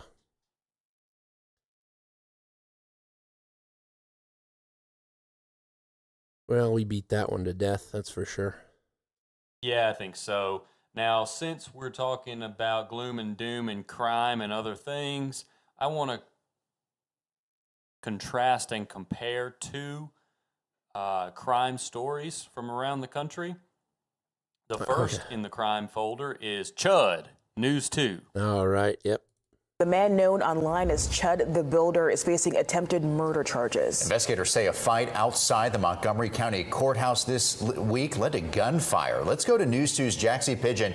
She's live in Clarksville. And Jaxie, you have new information following this shooting. Mark and Nicole, this all unfolded outside the courthouse on Wednesday, and now investigators are working to determine what sparked it. So deputies and Clarksville police responded to Millennium Plaza around 1 o'clock yesterday after reports of shots fired. When they got there, they detained two men who they say had been fighting before things escalated. Both were taken to the hospital with gunshot wounds and are expected to survive. Authorities identified one of the men as 28-year-old Dalton Etherly, who goes by Chud the Builder online. He's known locally for live streaming confrontations and making racist comments in public. He's now charged with criminal attempted murder, aggravated assault, reckless endangerment, and employing a firearm during a dangerous felony. Etherly remains in the Montgomery County Jail this morning, awaiting arraignment where a judge will set bond. In a statement, Montgomery County Sheriff John Fuson says, quote, "It's unfortunate that incidents like this are happening in our community. This kind of violence won't be tolerated, and our office will work to make sure those responsible are held accountable to the fullest extent of the law." And because this investigation is still active, the entire courts complex here in Montgomery County will be closed for today. Live in Clarksville, Jaxie Pigeon, News 2. Now, to be fair and to be totally clear, this is not how you go out and change people's behavior. This is what's called rage baiting. Of course. Of course. You know. And if you don't know what Chud the Builder does, just look up some of the videos. It's pretty obvious and clear what he does. Yeah. He goes up to black people and says the N-word. And then when they get angry, he says, they're tripping out. And finally somebody came up and punched him. And he pulls out a gun and he shoots himself. Because he obviously didn't remember the number one rule of not putting your finger on the trigger until you're ready to fire. So he shot himself. And then he shot the other guy. But yeah, antagonizing people like that is not the way. We don't do that. There you go. We don't do that. Now, there is a very fair argument, and you can have these two things in your brain at the same time. There's a very fair argument that his bond, $1.25 million, is unfair because of his speech and because of his notoriety. I totally agree. I think that's an outrageous bond and also he's been charged with attempted manslaughter. But there was an altercation when the gun was fired. So is there really enough evidence to charge with manslaughter? I wasn't there, but I would think that attempted manslaughter would be one of those charges that would come down after the investigation, or after a preliminary investigation at least, because both individuals were shot. So Potty Mouth says, I must have been mistaken, the guy tried to steal the gun from his holster and they wrestled over it and that's how he shot himself. Yes, which could have been why the other man was shot as well. So I recall a story, it wasn't a big story, but I recall it being on the news probably 10 years ago now, where this guy was like screaming at this woman in a parked car because it apparently didn't park right. And she was yelling at this lady, and then her husband comes out and sees this guy yelling at his wife, and so he pushes her. The husband pushes this guy that's yelling at his wife down, and the guy that's yelling at the wife pulls out a gun and shoots the guy dead, the husband. And he was charged for murder in that case because he obviously was antagonizing. But you know, it's gonna. I don't know. I'm not a lawyer, so I don't know how it'll go down. But I guess we'll see. Well, anyway, it's not really a rabbit hole worth really getting into because we don't know many of the facts of the case. Right. But I want to compare and contrast that story, and that's all I have to say about Chud the Builder. But I want to compare that with this Northport, Alabama story, Northport abuse, CBS. We begin with sad news tonight as the remains of a missing Northport woman were found in Greene County Saturday afternoon after she was reported missing over a week ago. Good evening. I'm Sydney Spencer. CBS 42 Charlize Ramos spoke with the family and has the latest on this investigation. Sydney, according to investigators, Karen Hollis was 23 years old and last seen at Georgetown Apartments in Northport before her body was discovered. I spoke with her sister, Brandy, who tells me her family's taking the loss very hard, but wants Karen to be remembered for her free spirit and how sweet she was. 23-year-old Karen Hollis was reported missing on May 8th, but according to the Tuscaloosa County Sheriff's Office, her remains were found Saturday afternoon. I always remember her as a free spirit. That's all how she was. I was hoping we could have found her alive. That's what I was hoping. Brandy, Karen's sister, and her fiance Anthony Finley tell me her body was found here by members of the Northport community within 2 hours of starting the search Saturday. It was just right off the interstate, probably 20, 30 feet off the highway. They say Karen's last location on Life 360 was at 4:42 a.m. after a car traveling down I-20 toward Moundville made a hard stop.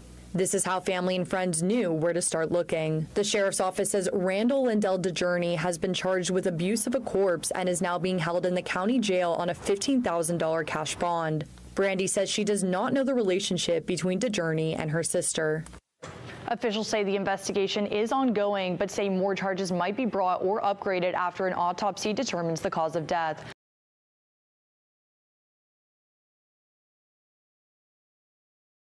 So there's also a lot that can't be known about this case as well. But this DeJourney fellow was arrested when her body was found and is being charged with abuse of a corpse and has a $15,000 bond.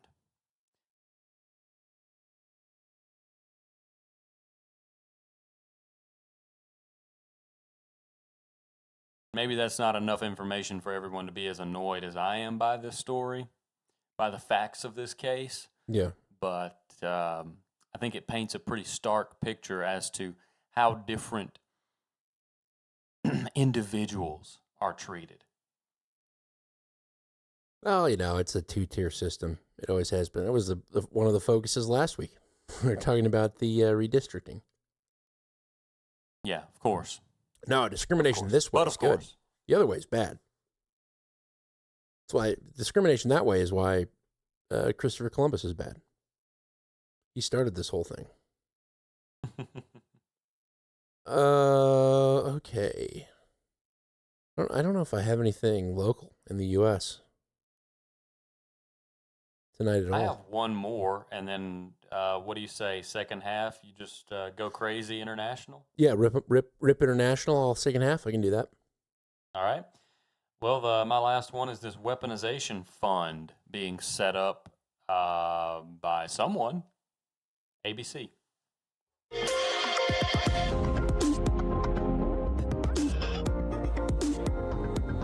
All right, you guys can't stop asking questions about what's being called a compensation fund for some Trump allies. We're following your clicks and curiosity, and it looks like you guys want to know just how this ties into a lawsuit against the IRS and how it stacks up legally. So let's break it down. We've got our Catherine Folders up first, then Kim Whaley. Ladies, thank you all so much for joining us. Let's start with what's being dubbed an anti-weaponization fund. Our Catherine Folders joins me with what we need to know from our D.C. bureau.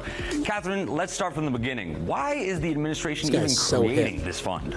Well, they're creating it because Trump, who sued himself, by the way, earlier this year, Trump sued the IRS for $10 billion. Now, this is being created as part of what the administration is saying is a settlement, essentially Trump settling with himself. They're saying that he's not getting any money in return. But by the way, the settlement terms don't preclude entities associated with him from applying.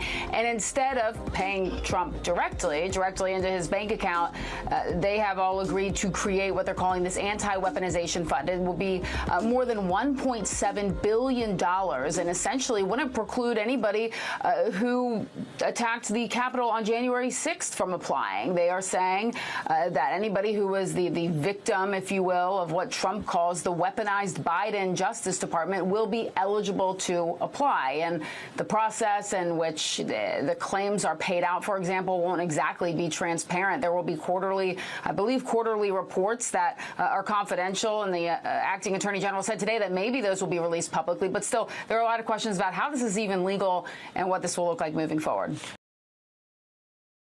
I don't even know if I understood what's going on here. Well, I can explain it for you, but let's go ahead and do the other.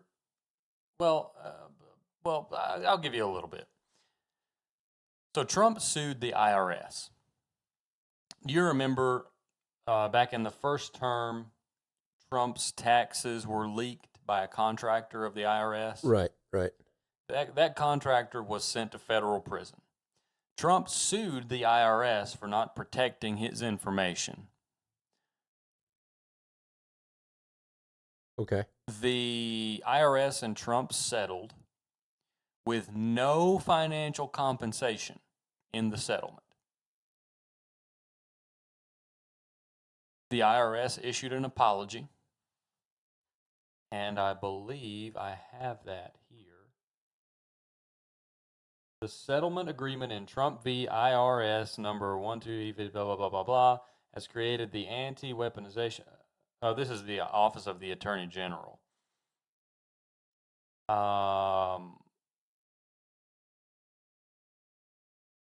No, this isn't the apology. This is something Todd Blanche put out that's being circulated as Trump being perpetually pardoned, which really that's not what the language said.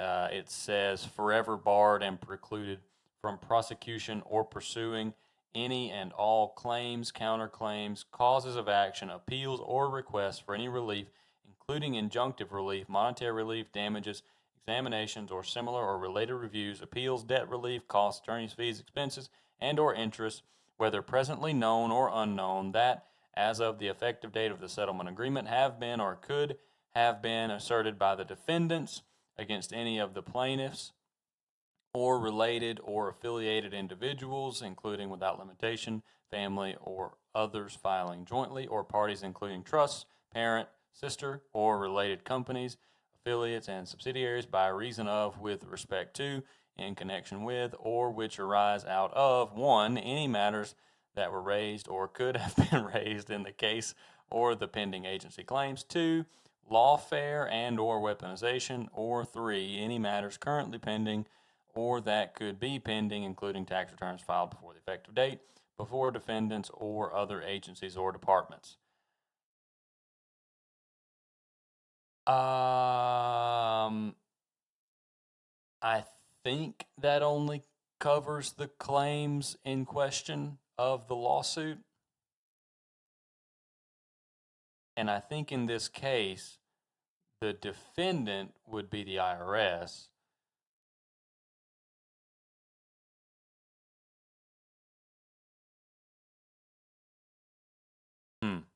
I don't know. That would be an interesting thing to have an attorney interpret to say, does this, and I'm sure you can find attorneys on both sides saying both things, so it really doesn't matter. But, yeah, Todd Blanche, acting attorney general, signed that decree. But, backing up, the money that's being talked about in this settlement are coming from the Treasury Department's Judgment Fund, which is a permanent appropriation paid for by the taxpayers and traditionally used to pay government settlements. So it bypasses Congress entirely. It's already earmarked for these purposes, and the Department of Justice is pulling $1.776 billion to claim they were unfairly targeted by the previous administration. Dan, how were we targeted? There's got to be some way. Didn't Clean Feed drop one time? Yes. Okay, let's start. Let's get ready for this fund to roll out. They didn't like what we were saying. That's right. I have, through marriage, an aunt that works in the IRS. I should text her. See what her perspective is on this. You could. Well, let's hear the money clip. Where this is. I think the question going to be asked is, where is the money coming from? Perfect. Yeah, Catherine, where's this money coming from, especially with such a loose umbrella of, I guess, what seems to qualify who's a part of this fund? Yeah, so the money's coming from what is called the Judgment Fund. A Judgment Fund exists. It's a pot of money that is used by the U.S. government to settle cases. That's not unusual in any way. What's unusual here is that the money is coming from that fund. Taxpayer dollars will be wired into another account, if you will, to the tune of $1.776 billion. Then it will come out of that account. So the reality is that's where the money is coming from. And it really is this unprecedented use of taxpayer dollars. We've really never seen anything like this before. Yeah, $1.7 billion. That's definitely not pennies in the couch. Any idea how long this fund will last? Yeah, so it's supposed to last a couple years, so up until only a few months before Trump leaves office. And then that money will be turned back over to the U.S. government if, of course, there's any money left in that fund. They are saying that Trump doesn't really control the fund, that he doesn't oversee the money. But the reality is the fund is governed by a commission. There will be 5 people on that commission appointed by the attorney general. And Trump will have the ability to fire them whenever he pleases, without cause, by the way. They don't have to tell us why he's firing them. So he does have control over this fund. Again, it will be in effect until just shortly before Trump leaves office. And whatever money is left in there, if there is any money, will be given back to the government. Huh. Huh. Huh. I'm going to be honest with you. That story is still going over my head. I mean, they're establishing a fund out of a taxpayer-funded pot of money to compensate victims of weaponization of government from the Biden administration. We really need to read the fine print details on this because it could just be a giveaway.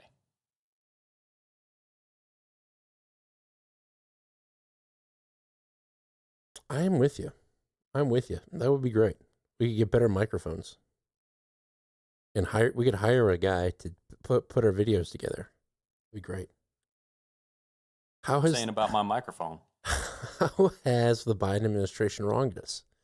That's the next one. So we're doing a podcast on culture, and we're doing one on finding ways to extract money from the government.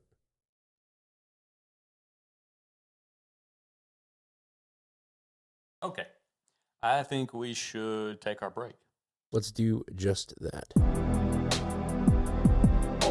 Millennial Media Offensive. You are riding along in the offensive every Tuesday night at around 5:30 p.m. or 6, depending on when John decides to show up. We like to get on the show, let you know what's going on in the world, have philosophical conversations about how we can fix societal ills, and a bunch of other things. Whatever it really tickles our fancy is what we talk about. We like to think about it as two guys in a bar having a conversation about current events, and you're having this conversation along with us when you're listening. You can go to chat.mmo.show and join the chat right now. There's a couple people arguing that what Chud the Builder did and what girls who dress provocatively did are the same thing. It's kind of why I was distracted during the weaponization and money fund. I was part of that conversation. So it's a good time. It's always a good time there. But that being said, we put out the show for free. We don't have advertisers. We don't try to get you to subscribe to stuff. Instead, we just put it out there, and if you like it, you send us value back. If not, you move on. Or you do not leave us a review on anything. You just forget that we exist. But if you like us, please do leave us a positive review. I'm sure it helps in some meaningful capacity. But the best way is to let somebody else know if they like the show. That being said, we are a value for value show. So if you have received value, go to mmo.show/donate and find out many of the ways that you can give value back to us. One of the ways that's more unique and creative is people will supply us with art for each show. And it usually has something to do with what we were talking about. And yes, the Jerry Meandering shampoo for Soft Sheen Millennial Media Offensive. This was done by DJW, the Dirty Jersey, who's cleaned up his act and is no longer a whore. And I can tell that because he's got his signature 1976 on that mug in the background. Remember this piece, John? Yeah. It's a good piece. So it's got the episode number, Millennial Media Offensive. It's like, looks like an Old Spice bottle. Very 70s theme, bringing it back to the Jerry curl, which is what I've decided to call the Jerry Meandering when done for racial segregation with black people. Yes. So it fits very well on theme. I really like the tone of the piece. It's like he nails the 70s vibe perfectly. Yeah. Absolutely. I love it. Thank you. 33 fluid ounces. Yeah, I saw that. The 218 episode number. I like the That 70s Show font. And I believe that is an Afro pick to the left of the bottle. Yes, of course. And the lava lamp, of course, is always a nice touch. And wood paneling. Everything, the thing is nailed. Like he nailed the photo. All the way around. I don't know what he's using to prompt, but it is hella good.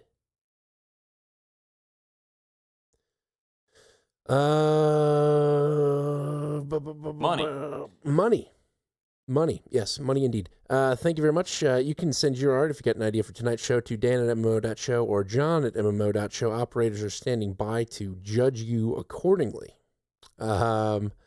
Moving on to the fiat donations that came through. We had a couple of last-minute donations that really saved the show here. At the top of the list, and earning himself an associate executive producer credit, is none other than everyone's favorite snake, the coiled one, Serpent himself, who came in through PayPal, was $78 and said, in honor of the air temperature inside this house at the time of this donation, OTO on the offensive. Serpent. Thank you very much, sir. He really is a snake, isn't he? He is snaking it in there. He's really enjoying that 78 degrees underneath his heat lamp. Thank you very much, Serpent. Wondering what all those S's were about. He has been known to speak parcel tongue. I believe that's the snake language in Harry Potter. Up next is Eli. So thank you, Serpent. Up next is Eli the Coffee Guy. He came in through PayPal with $33.33. And he says, I love me some MMO show. And yes, my employees are amused. My employee was amused and confused about the request for a large African package. That's a inside joke. I submitted an order to Gigawatt Coffee. And I said, I like I buy a 5-pound bag of espresso. And I said, I like my coffee like I like my African packages large. So thank you, sir. We just released our Honduran organic dark roast. Visit gigawattcoffeeroasters.com and use code OTO20 for 20% off your order. Stay caffeinated and stay on the offensive. On the offensive. Eli the Coffee Guy. Awesome. I've actually been working on espresso, my espresso shots this week. Been changing some variables in my usual preparation as to seem like a pretentious douche. So it's been very good. And I've been using Gigawatt Coffee's espresso blend, which is phenomenal. So thank you very much, Eli. Can't recommend it enough. Trashman came in through PayPal with $7.77 and says, I think your COVID trauma response was spot on.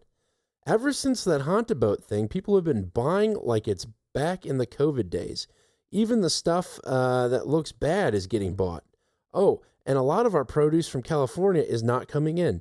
The distributor we buy from is out because trucks are not coming in on time, if at all. Interesting. People are prepping for the pandemic. Thank you there, Trashman. Polymarket actually has a poll on if there's going to be another pandemic in 2026, currently sitting at a 16% chance. So if you want to make a 16% return on your investment by December 31st, I would buy no. Thank you, Trashman. Susan A. came in through Cash App with $5.55 and says, I really enjoy listening to y'all. Thanks, OTO. On the offensive. Thank you, man. We enjoy having you listen to us. The Nailord of Gaylord came in through Venmo with $5 and says, Nlog here, OTO. On the offensive. It's Newsday, boys, and right you are, sir. Tuesday is Newsday. Thank you. Praetor Weirdo of the Not So Flatlands came in through Cash App with $3.33 and says, OTO. On the offensive. OTO right back at ya, sir. Trashman came in through PayPal with $2.22 and says, never eat poke salad when it's above the knee and double boil it before you drain and season. Now, I said salad, but it says poke salat with a T. Is that something? It should be Salad? salad, but Okay. it is poke, not poke. The Japanese salad with fish? Or is poke bowl? I was thinking a poke bowl. No. Different what thing. About a Japanese salad with fish would be above the knee? Never eat poke salad when it's above the knee. Oh, okay. Good point. So he's talking about growing out of the ground. If it grows above your knee, don't eat it. Got it. Never eat poke salad when it's above the knee and double boil it before you drain and season. Pay attention to your surroundings, and there's things to eat everywhere. Matthew 6:26, behold the fowls of the air, for they sow not, neither do they reap, nor gather into barns, yet your heavenly Father feedeth them. Are ye not much better than they? I don't know. Thank you, Trashman. And thank So you. poke salad, that's a stylized way of saying it. The way you would hear somebody say it in rural areas, poke salad, salad instead of salad, poke salad. Poke salad is made from the pokeweed plant? American pokeweed. Wow. Mm-hmm. Poke Salad Annie. You ever heard that song? No. Is it Really? innuendo laden? Have you ever been to a wedding? Yeah, where they didn't use washboards for percussion. No, I've never heard that song. No, I never heard of poke salad. Got to get out of the city more often, huh? Thank you, Trash Man. He comes in for a third time, Trash Man through PayPal with $1.11 and says, "Not bad enough to just look at a map. You have to be able to read the damn thing." Trash Man Opossum. On the offensive. That's right. That's right. Thank you very much, sir. That concludes our fiat donations. And I'll give you one of these. Let me ask you to look again at a map. And since it's been a while since we've heard from Serpent, I think that I should defedify him. And I thought I had it on the board here. Huh. Well, maybe you are a Fed. I don't know. Here you go. You are not a Fed. Give you a Dame Jennifer, not a Fed. Thank you very much. I think we got some boosts that came in, probably. Yes, we do have some boosts that came in. First on the list is Pfeiffer through Curiocaster, who sends 1,821 Satoshis and says, "I support the theory that triggering PTSD reactions is seen at least as a side benefit of the current Hantabola coverage." I like Hantabola. Hantabola. Salty Crayon comes in with 1007 and says, "I can't believe it took me years to realize your donation segment intro music is the N64 James Bond GoldenEye pause music." OTO. Millennial Media. Offensive. That's right. Look at your watch, baby. It's MMO time. Thank you, Salty Crayon. C. Brooklyn comes in with 500 Satoshis and says OTO. On the offensive. And Noster Gang comes in with 101 and says, "Can you de-gay me, please?" Sure. You are not a gay. It's a rough one. Should I do it again? Yeah, give him a good one. He may still have some... She. Oh. If it was Nostrgango, you'd know it's a boy, but it's Nostragang. You are not a Gang. No, see, you messed it up again. I don't know, Noster Gang. I think maybe... Ooh, you just got crispy. Well, he takes care of that. I'll give you one of these. You are not a gay. Yes. Gay. I just said you are not a gay because I was going to say Fed, but no, it just sounds real bad. You're not a gay. You're de-gayed. Do it right. All right, one more time. You are not a gay.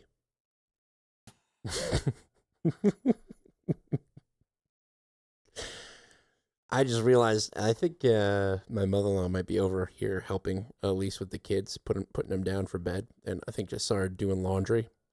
And I just realized she probably saw me over here pressing buttons and saying, gay.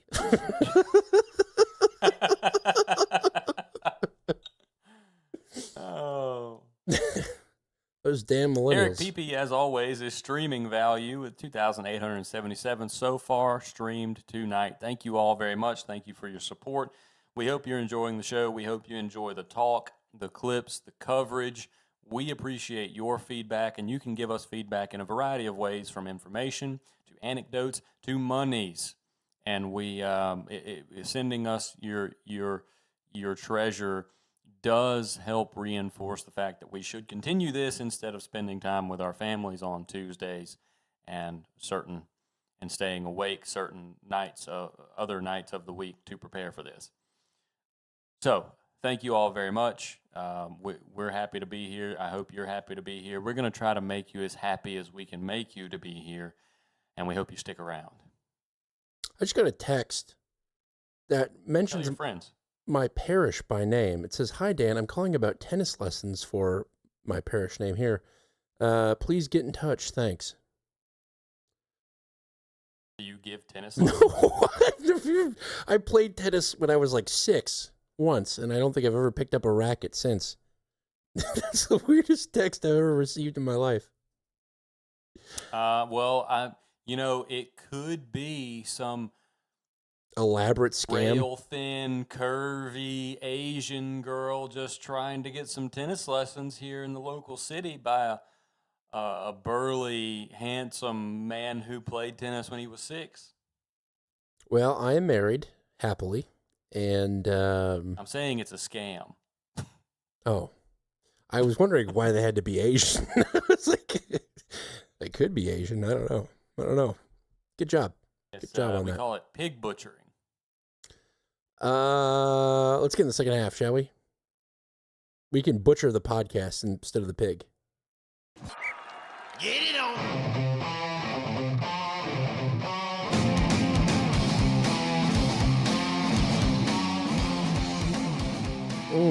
Yeah, Junta's given some anatomy lessons in the chat room. One of the reasons why you want to be there. Thank you, Junta, for that information.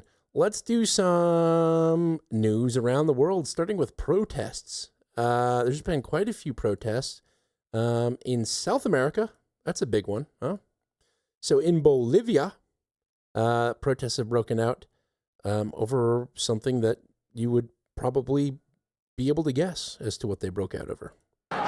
Scenes of chaos in downtown La Paz. Police fired tear gas as demonstrators hurled what appeared to be sticks of dynamite. Protesting miners tried to push their way into Plaza Murillo, the political heart of the Bolivia. Not miners as in children, but miners as in pickaxe, underground, dusty. Capital demanding more access to fuel and explosives for their work and new regulations for the sector. But the unrest has spread beyond the mining industry. For 2 weeks now, farmers' unions and indigenous groups have staged demonstrations and roadblocks across the country, protesting against fuel shortages, rising prices, and the cost of living. In El Alto, thousands of Aymara indigenous protesters marched through the streets, demanding President Rodrigo Paz step down, just 6 months after he took office. It's nothing but decrees and privatization all the time. We're not heading in the right direction. The government needs to take a good, hard look at itself, realize it's doing a poor job, and step down. Step down. Centrist Rodrigo Paz came to power in November promising economic reforms. His victory ended 2 decades of leftist rule after divisions crippled the mass party of former President Evo Morales. But his attempts to tackle Bolivia's economic crisis have so far fueled more unrest. Under pressure, on Thursday, Paz withdrew a controversial land reform bill critics feared could allow small farms to be absorbed into larger holdings. It's been eliminated. It no longer exists. That law is over. However, we still need to work on a new framework for the whole country. A new land law built on consensus through dialogue and by listening to all sectors. Roadblocks set up by protesters have also disrupted supply of food and medicine. The government accuses opposition groups and former President Evo Morales of fueling the unrest. Morales, who is facing legal troubles of his own. Ironically, they accuse him of fueling the unrest. The unrest is about not having enough fuel. Back to protests, saying they would continue unless the government addressed fuel shortages, inflation, and rising food costs. What's clear for... So that's Bolivia, where they're protesting about a shortage of oil and everything else that is causing it. Here's a protest in Kenya that 4 people got killed in. But what was this over? 4 people have been killed in Kenya and more than 30 injured in protests against fuel price hikes prompted by the Iran war. That's according to the Interior Minister Kipchumba Murkomen, commenting on the unrest that followed a nationwide public transport strike. The oil prices. Last week, Kenya raised fuel prices by more than 23%, having hiked them by over 24% last month. On Monday morning, roads into the capital Nairobi were blocked by transport operators and scattered groups of protesters. Police fired tear gas in some areas, while some protesters lit tyres to get access to key roads, worsening congestion and leaving many commuters stranded. On Tuesday morning, Murkomen said the strike will be suspended for 1 week to allow for negotiations. Kenya imports nearly all of its fuel products from the Middle East via government-to-government deals with Gulf suppliers. However, the Iran war has squeezed global oil and gas supplies. Kenya's fuel price hike has sharply raised transport fares and pushed up the cost of basic goods, deepening pressures on households already struggling with the high cost of living. So both protests are about oil shortages, and it's not surprising because both of these countries are incredibly poor, both Bolivia and Kenya, which is far poorer than Bolivia. But in there, that report the last time, they talked about Kenyans burning tires, and the whole report featured people lighting tires on fire. And I don't know if you recall when we were talking about Somalia and Trump calling it a shithole country and all of that, and we were talking about the lovely tire fires of Somalia. Yes. Somalia is right next to Kenya. I was spot on. They're burning tires everywhere over there. Spot on. Your show. I've never. You got to make sacrifices to the oil gods. That's right. There's an oil shortage. Let's burn these tires made of oil. It's just something there. But so the point of bringing both of those is that these poorer countries are starting to break, and I think a lot of these countries are at a breaking point, similar to that we're seeing in Bolivia and in Kenya. I can't imagine Africa's doing too well.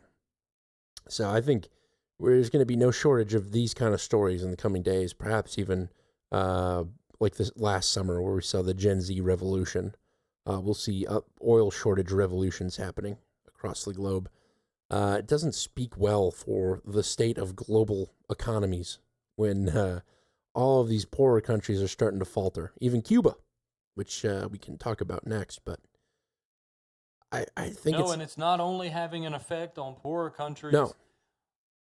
We, you could argue in response to inflation, saw the U.S. Treasury rates steeply incline today. And that, my friend, is why commodities dipped. Because bonds are offering higher rates, therefore money moves into higher offerings and out of commodities that don't return any interest. I mean, it's, are you encompassing all the stocks when you suggest commodities? No. Because, I mean uranium. Yeah. I mean, it was not just commodities. And I understand what you're saying. It was the entire market. Oh, my God. Everything was red today. It was bad. But yeah. With the inflation and the stagnant market, I don't know, maybe we should call it something cutesy like stagflation. It's happening. Oh, my God. My stock pick, UEC, is on the top losers chart today. Top 5 losers today on Yahoo Finance. It was pretty bad. I was watching all my gains go down, and then I went red, and I'm like, oof. So now I'm hodling until probably for a few years. We'll see. Buy the dip, they say. What? I said buy the dip. Sure. Because the thing that caused the dip is definitely over. Much to my surprise, I actually thought when the paper trade on oil ended, I thought we were actually out of this and things were looking up and it was going to be great and Thomas Massey would win. But no. He lost today. You briefly just said that earlier, and then yes, he lost. So he's been primaried. And when he came out to concede, he said, "I would have been out here earlier, but I had to find my opponent in Tel Aviv." Yeah, he had a Tel Aviv area code, something along those lines. I did see that quote.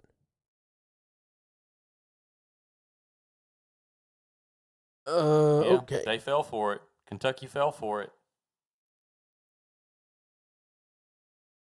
Well, I wonder how that's going to play on CNN. Trump's grasp of the Republican Party still solid after Massey loses. Something along those lines. Okay, so along those lines of fuel shortages and protests, we now go to the lovely country of Cuba. Now to the crisis in Cuba. The U.S. ramping up the pressure on the government as crippling blackouts and a teetering economy have sparked unrest on the island. And tonight, what sources are now saying about a possible indictment of the 94-year-old former president, Raul Castro. Here's ABC's Alex Prochet. Tonight, the island nation of Cuba largely in the dark as its energy grid is on the verge of collapse. Extensive blackouts across the country have sparked protests. Cubans banging on pots and pans, shouting, "Turn the lights on." Many without power up to 22 hours a day, as a U.S. oil blockade and sanctions have caused a crippling energy and fuel shortage, part of an ongoing pressure campaign by the Trump administration. They need help, as you know. And you talk about a declining country. They are really a nation or a country in decline. So we're going to see. We have a lot to talk about on Cuba. This week, during an unannounced visit to Havana, CIA Director John Ratcliffe delivering a message from the president that the U.S. is prepared to engage with Cuba on economic and security issues, but only if Cuba makes fundamental changes, claiming the island nation is a safe haven for countries like Russia and China. The Cuban government insists it poses no threat to U.S. national security, nor will it allow actions against any other nation to be carried out from Cuba. The U.S. State Department has offered Cuba $100 million in humanitarian aid, an offer Cuban officials say they are considering, though U.S. officials tell ABC News there are disagreements as to how that money would be distributed. And sources tell ABC News that the U.S. could announce an indictment of former Cuban President Raul Castro in the coming days, a move that would further escalate tensions between the two countries, though Castro is now 94 and stepped down as Cuba's Communist Party leader in 2021. Wait, Alex Prochet, we appreciate it. Yeah, so we have to... Go ahead. The humanitarian thing to do is to just go seize Cuba. And I think that's effectively what we're trying to do. With the $100 million loan off, it's going to come with stipulations of your government's out, I think. There's been talks of this $100 million aid going through the Catholic Church. So the Catholic Church would disperse it and not the regime. Interesting. Yeah, and so it's a way to make sure it goes to the people, I think. But I'm not sure. Obviously, the state of Cuba is a large part our doing, but the communists are.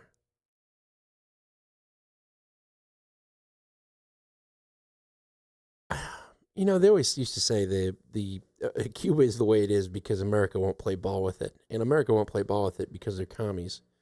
And, it's like the chicken or the egg, right? If your communist haven requires the United States to be friendly to it, then, it's not going to work out for you. I don't know. We've never tried real communism. But, Cuba is the same thing as all these other countries. It's just the lack of oil. They're not getting any oil, and they've got an oil embargo on them. They've lasted pretty long time, but I think the pressure is there. We sent in the CIA director, of all people. That seems shady. Yeah, I don't know. I don't know what we're doing. I don't know what we're doing with Cuba. Cuba's right. Cuba doesn't matter. Yeah. It's just nice. I think Marco is gonna take a nice boat there in a victory parade. It's a trophy prize. It's another place for Kash Patel to go scuba diving. Right. I had a wedding in Miami at the beginning of the year, and half of Cuba's already there. So we just want to get the other half and the land too. I think that'd be great. We could turn it into a Puerto Rico, another Puerto Rico, but with better cigars. All right. Yeah, did you hear about the Kash Patel scuba diving excursion? No. I don't have a clip, but I will tell you about it. This guy likes to travel, you know. He really does like to travel and be very generous and let other people travel too. Patel participated in an authorized snorkeling tour around the USS Arizona, a site that is off limits to the general public. Snorkeling? Yep. It's not scuba diving, but No. Fake news. Apparently, high-ranking officials across multiple presidential administrations have been invited on similar tours in the past, though. So not quite as juicy as people are making it out to be. Like Kash Patel just thinks he's some unique person out of history who gets to go enjoy all of these little perks. It's something that has been offered to other administrations in the past, but it's being treated as if Kash Patel is just a tourist on the job. well, it's interesting that you bring scuba diving up because I saw a story. It wasn't really MMO material, but it was these scuba divers that went into like this cave and got stuck and died, and some Swedish skilled divers had to go in and get them out. There are very few ways that I think personally that are worse ways to die than getting stuck in a cave underwater. There's a guy named Mr. Ballin who does videos, and he had a compilation of scuba diving trips that had gone bad, and my God, they're horrifying. Horrifying. Getting stuck underwater or being disoriented, lost in a cave underwater, and watching as your lifeline slowly ticks away while you can't find your way out. As you're breathing heavier and heavier because time is running out. Right. There's apparently this underwater cave system. I want to say it was in like some weird place like Finland or Sweden or Norway, where it was accessible only for a few months of the year. You can go through, and these people, it was pretty much like a 2-hour trip through it. And I think they had like 2 hours and 30 minutes or 3 hours worth of air. They were using some sort of compressed nitrogen so they could breathe longer, or some sort of mix. I forget the gas that people use to stand there longer. But, you could only go through one way. You couldn't go back. And partway through, they went in teams of 2. There were 6 people. And I think it was the second to last guy got stuck, or the third to last guy got stuck. And so the 2 people behind him were coming through, and he got stuck closer toward the end. And so they had to then, make a decision real quickly to turn around and make it out this tunnel another hour and a half while their air supply was probably dangerously low. And so I think 2 people ended up dying, but one of them made that full trip. But just like the absolute most awful way to go, trapped underwater in a cave. The people that go like splunking into these real tight caves and are crawling on their belly. Ugh. Yeah. I can't do that. Wigs me out. I like caves, but I like to be able to walk and stand up in caves. I agree. If I have to get down on my belly and squeeze into a little hole, well, if I can do it, most people won't have any problems. I got real broad shoulders and a big old pot belly. But I don't like to be in that kind of environment. I get a little bit claustrophobic. Next time you and the kids, or you and Taylor and are in St. Louis, I got to show you the City Museum where they have these fake caves that they made. They're like these cave systems, and you can crawl around on them, and I think your daughter would love them. I took my nephews there one time, and it was getting too narrow for me to continue on because it was designed for kids, but I was hanging out with my nephew. Anyways, I was getting claustrophobic, and I was trying to like back out, go backwards, and there's just like this like 2 or 3 black kids behind me, and I'm like, "You have to leave, you have to back out. I can't go any further." I was like really starting to freak out. I was like, "Please, please, please, let me out of here." Oh, it was a nightmare.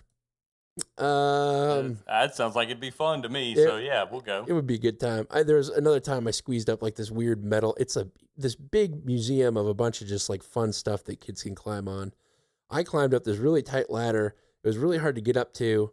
And once you're up there, you can see the city really well. And I thought my nephews were up there.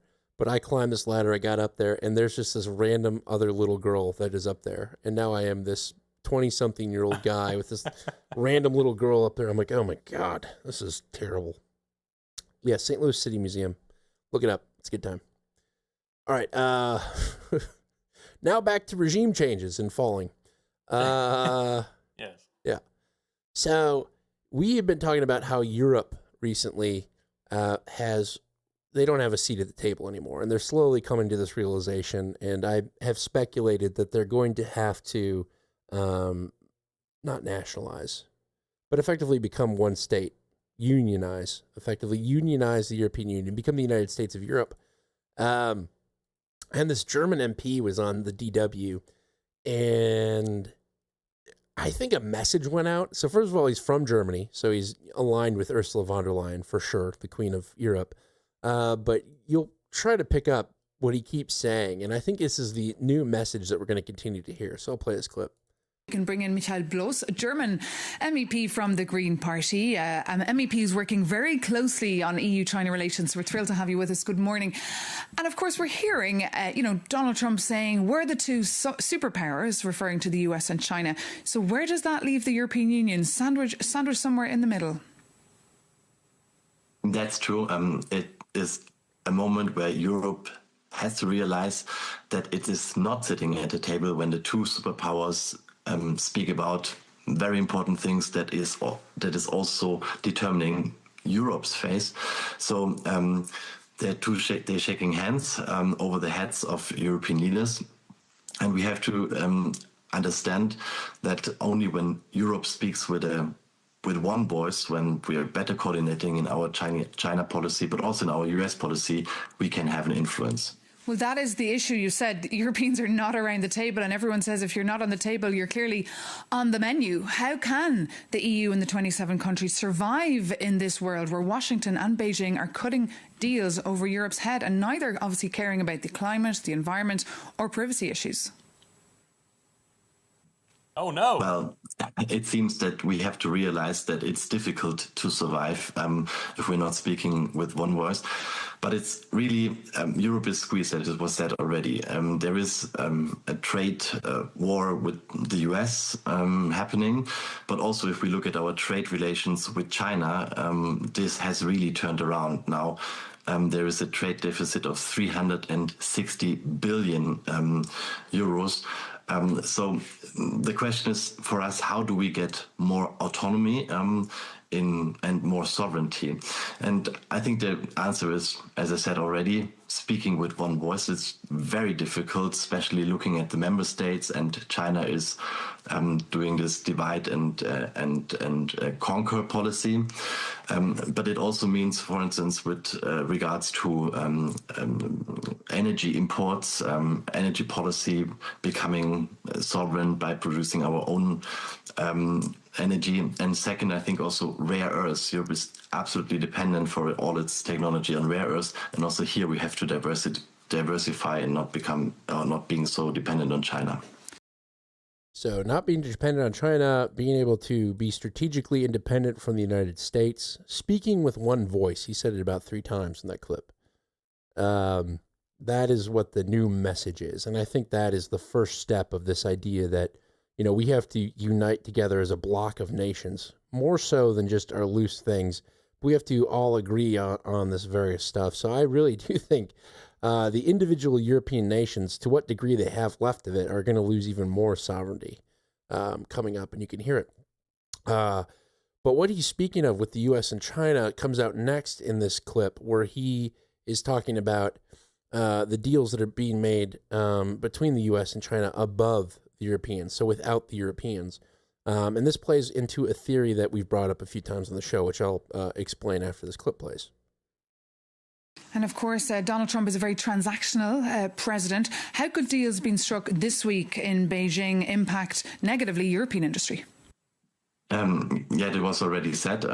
when there is a better relationships between the US and China, that can result in less market access, for instance, from the EU to the Chinese market. However, I think I want to also discuss on another policy area, which is security. I think that's also very important, and it's interesting, or that there is a risk that the US is less focused on Taiwan, and we see that the main security risk for Europe currently is Russia's attack on Ukraine. We heard that tonight and yesterday there was this massive drone attack, and China is supporting Russia in this. If China would pull the plug on the war of Russia against Ukraine, that would really help us. But it seems that they are more entering into some kind of imperialist policies, and that's really also a problem for Europe. So the imperialist policies he's talking about, the U.S., China, and Russia engaging in, is the theory that Tom Luongo kind of spearheaded. At least that's where I first heard it, where he's talking about America, Russia, China, or ARC, where effectively they become these nation of sovereigns, right? We control our own spheres of influence and kind of leave each other to do what we want. And so the big powers, you've often talked about the superpowers, and then the middle powers, and then obviously third world countries like South America and Africa. So Europe itself is considering itself a middle power. That's why Carney keeps going over there from Canada and keeps saying we need to create like this union of the middle powers. And I think it's the world, Europe, really waking up to this idea that the United States, Russia, and China are the superpowers. And if they start collaborating with each other, then they effectively become just pawns in the game. If you're not at the table, you're on the menu, as he said, or she said. So I think it's interesting, and other people are starting to adopt that too. I think it was the No Agenda that recently brought Tom Luongo's ARC theory to the table too. So everyone's kind of getting in line with that way of thinking. I think the sovereign American system. I still can't cram Iran into that. I know that there's been a lot of justification, and the UAE being knocked off of OPEC and aligning with America is, maybe a point to that category of why we invaded Iran. Still doesn't really fit to the thing and the effect that it's having on the economy right now. But it is something that's interesting and interesting to consider. Any thoughts on ARC? You think it's going to be America, Russia, and China working together to dominate the world?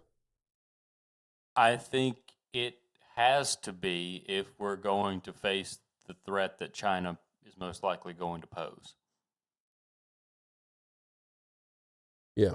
So, I mean, that was the big appeal of the American system, is right when, that the changeover of world power would go away from the United States to China, we would enact the American system where we would become sovereign and no longer playing the bankers game, the political free markets game, and be more focused on maintaining and building our own industry here at home, which there's been heavy signs of, and it's really an interesting thing where it's like we're focused on making our country strong.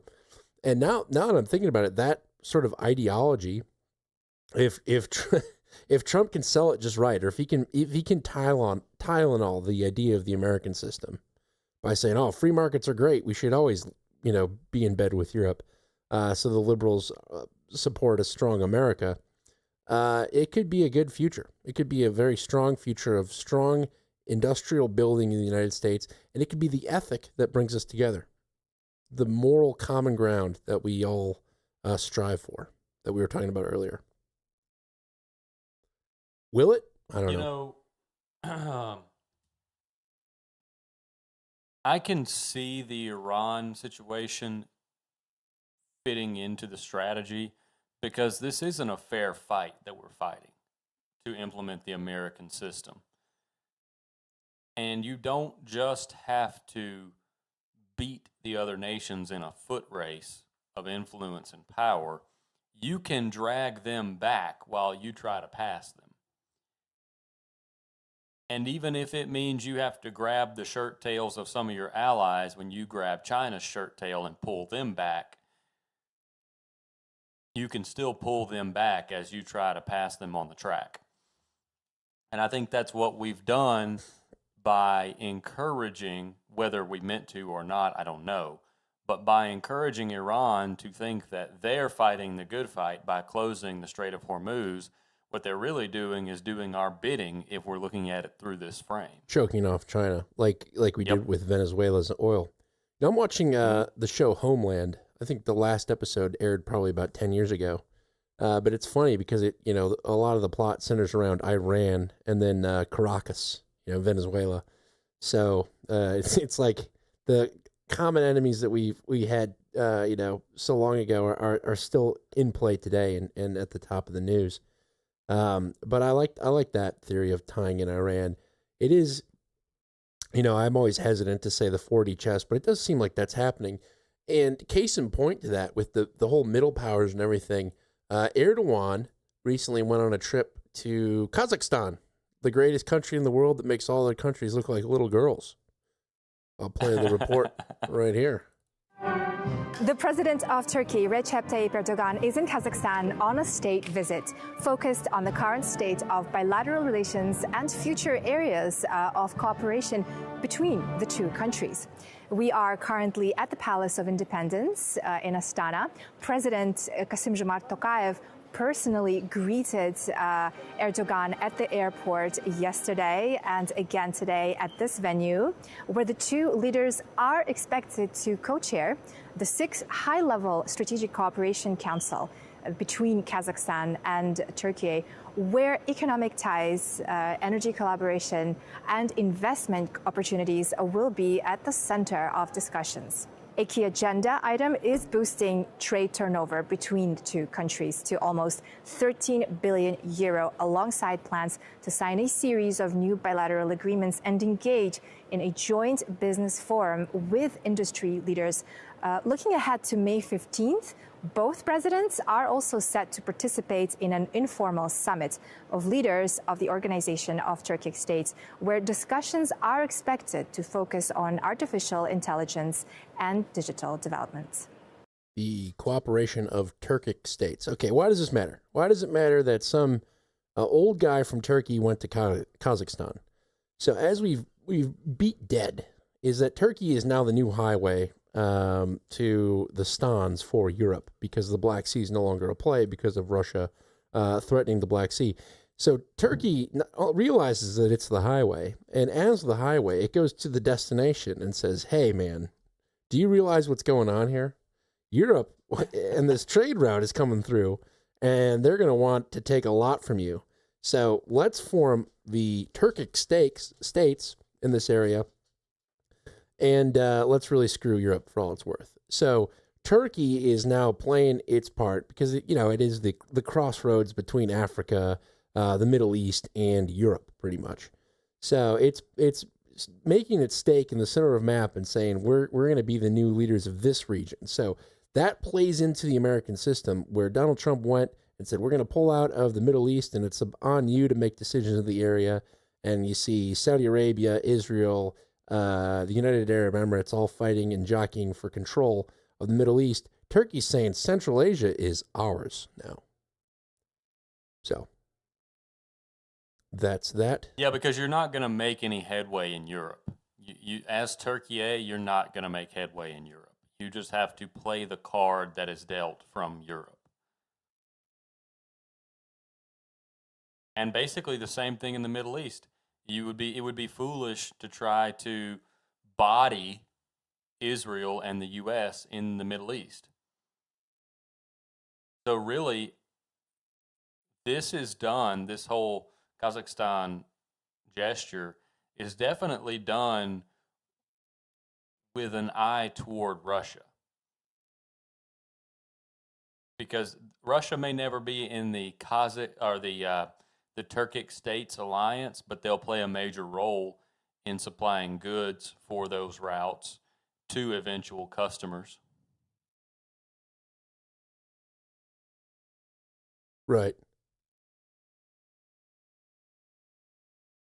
So that's huge. It's like I know we've mentioned it about, but this is literal Risk. This is literally the game Risk, and all the countries are making friends with their neighbors and saying, let's put ourselves in the best position possible. And yeah, Turkey is opened through Kazakhstan up into Russia. You're right, absolutely. So there's that. We talked about last week Turkey releasing that 6,000 kilometer ICBM, and it coming out of nowhere, and no one even having any idea about it. So this is the Belgian defense minister in an interview, and they're asking him about these. It's TRT World that's interviewing, which is a Turkish news outfit. I don't know if I knew that. Did you know that?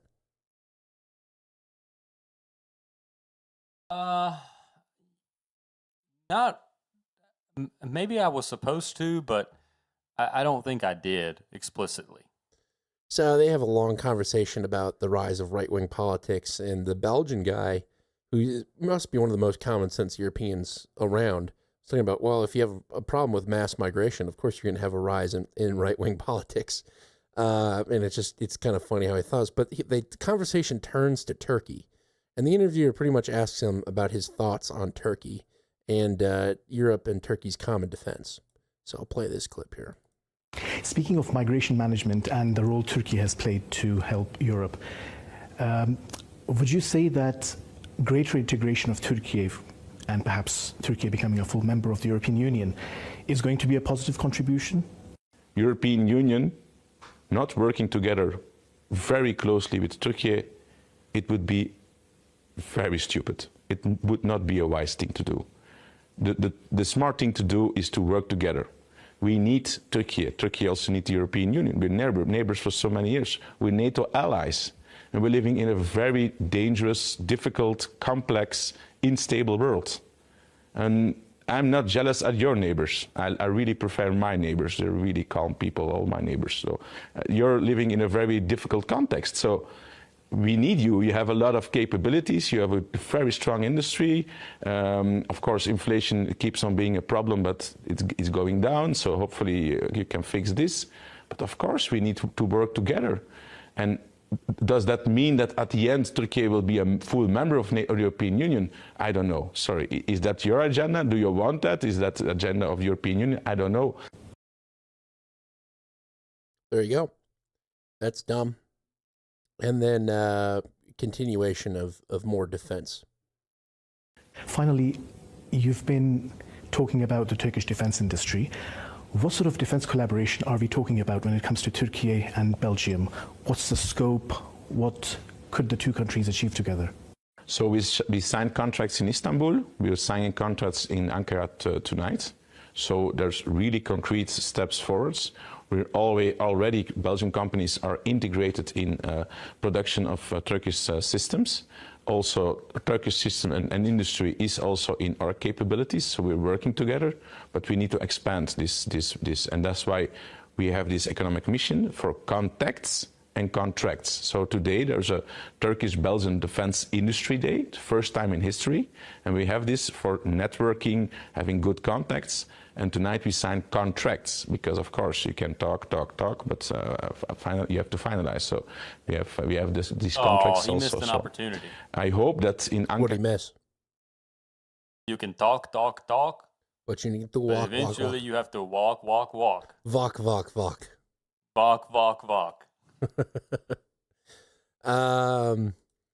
Yeah. So, the world is a risk board theory that we've been playing out is just absolutely kicking butt right now. So you would call him, and I'm sorry, I was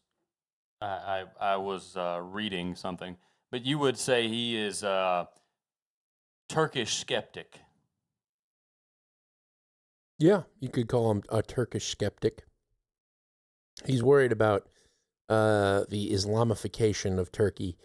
So part of the interview earlier was like Europe's Islamophobia. And the Belgian guy's like, yeah, a lot of immigrants are great, but there's also problems with them too. And we can't sugarcoat that. The guy, very diplomatic, but very frank speaker, which is refreshing to hear in politics. But Of course, he's Belgium's defense minister, which is, I have to imagine, kind of like, what is Belgium defending against? People trying to steal their waffles?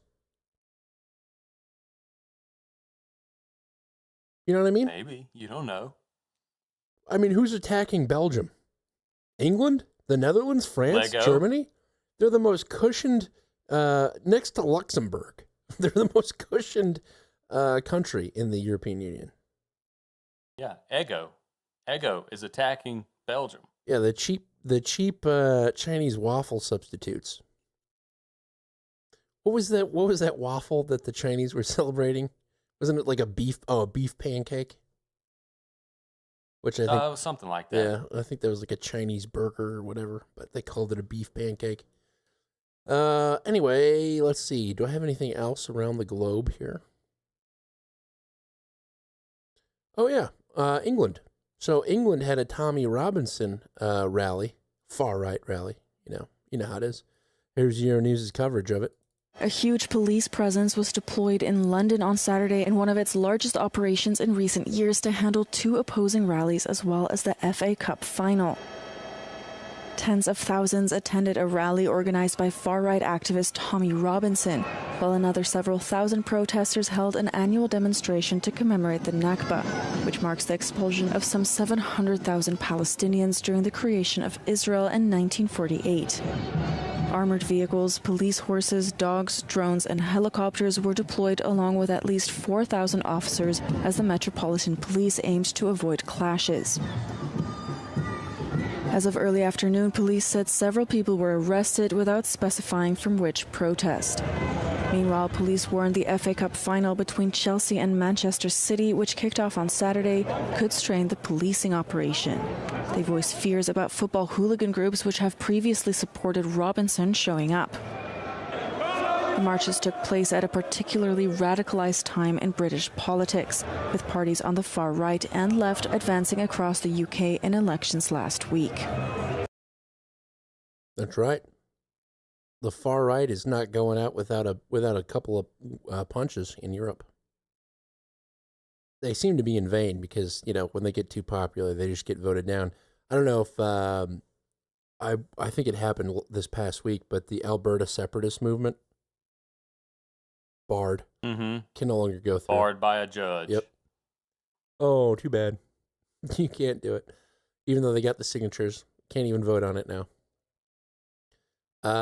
More on this story. Some MEP and far-right influencers were barred from the UK rally for reasons they would not be good for anyone, apparently, according to two-tier cure.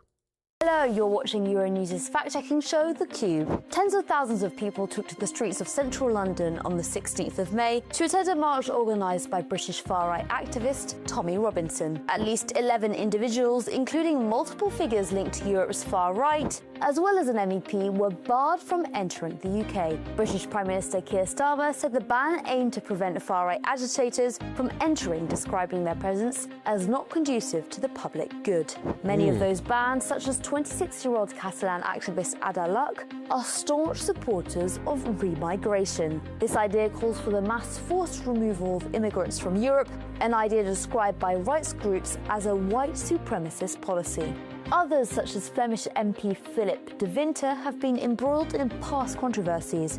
For instance, in 2015, he stated that the word racist was no longer an insult, but a title of honour. On social media, the British government's decision has been framed as a political move by the UK's left-wing government to clamp down on freedom of speech. But the reality is more nuanced. Now, British law stipulates that freedom of expression is protected under the 1998 Human Rights Act, but this also explicitly allows the government to limit free speech to prevent crime or for national security matters. Past Conservative governments have predominantly used visa bans to bar extremists and hate preachers from entry. There you go. Oh, you're a radical jihadist? Come on in. Oh, you oppose radical jihadis? you're barred. To available research. National security interests. Targeting Islamist figures who are accused of supporting terrorism or sectarian violence. But in 2013, the UK's then Home Secretary, Theresa May, banned 2 US bloggers from entering the country, citing their stance against Islam. The UK has legal provisions in place to criminalise hate speech. This includes using threatening words or behaviour or distributing material which intends to stir up religious hatred.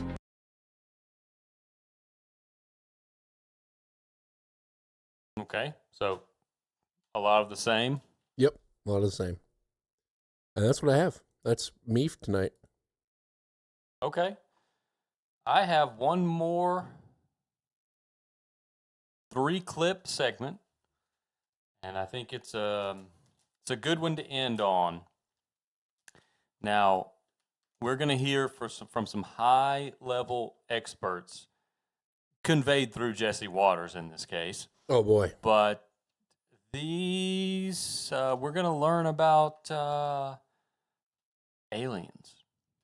He took a .38 caliber gun. I don't go to business meetings with .38 caliber guns. Sorry. What clip do you want to start with? Disclosure? Disclosure. Perfect.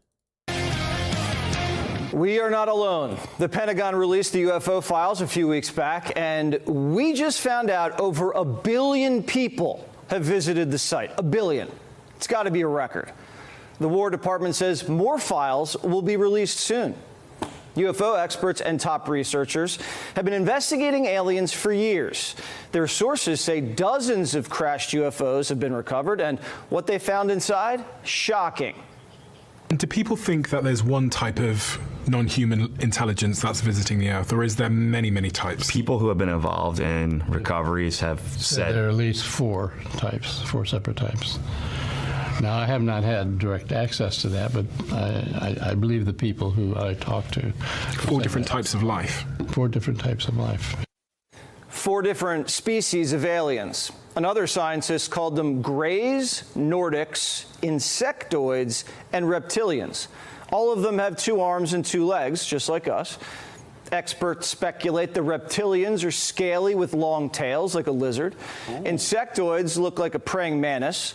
The Greys look like your classic movie alien, and the Nordics look like a regular Swedish guy, but 7 feet tall. We haven't seen the evidence, but Pete Hegseth says more evidence is coming. Experts speculate. They speculate. Yeah, the Greys. Reptilians have scales. Insectoids work for the federal government. I was going to say, reptilians look a lot like Hillary Clinton. Yeah, this is what's on Fox News. This is what Jesse Waters is doing. You know, honestly, we're here talking about trade routes. Yeah, it's true. It's actually kind of freaking hilarious. What do you think about it? Let's continue. What does the president know? Do you think the president's a believer? This weekend he posted an image of himself walking down the tarmac with an alien. Yeah. I saw that, yeah. Look, I think he's learned the reality of the situation, that we're not alone in the universe. And, you know, I think this disclosure process is happening because he's put it in motion. I know I just heard today from friends on the House Committee to Declassify Federal Secrets that there will be another 40 or so UAP videos declassified in the next 30 days. On top of that, key members of the cabinet are aggressively trying to find the most meaningful evidence within the federal agencies and branches of the military, so they can then decide what of that evidence can safely be declassified. And there's, you know, this is going to be a rolling process. It's going to be a rolling disclosure process. Oh, wow. Just in time when AI is getting really, really good at video generation. Yeah. Exactly. All right. And then religion, which may open us up to a little bit of discussion, or it may not. We may just get out of here. I mean, we're seeing a video right now on the screen.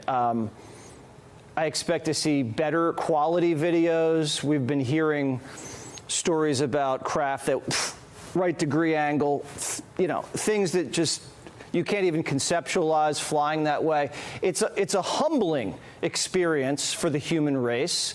That has to be a major issue here, almost a religious issue. Yeah, look, some people say they worry it would negatively impact religion.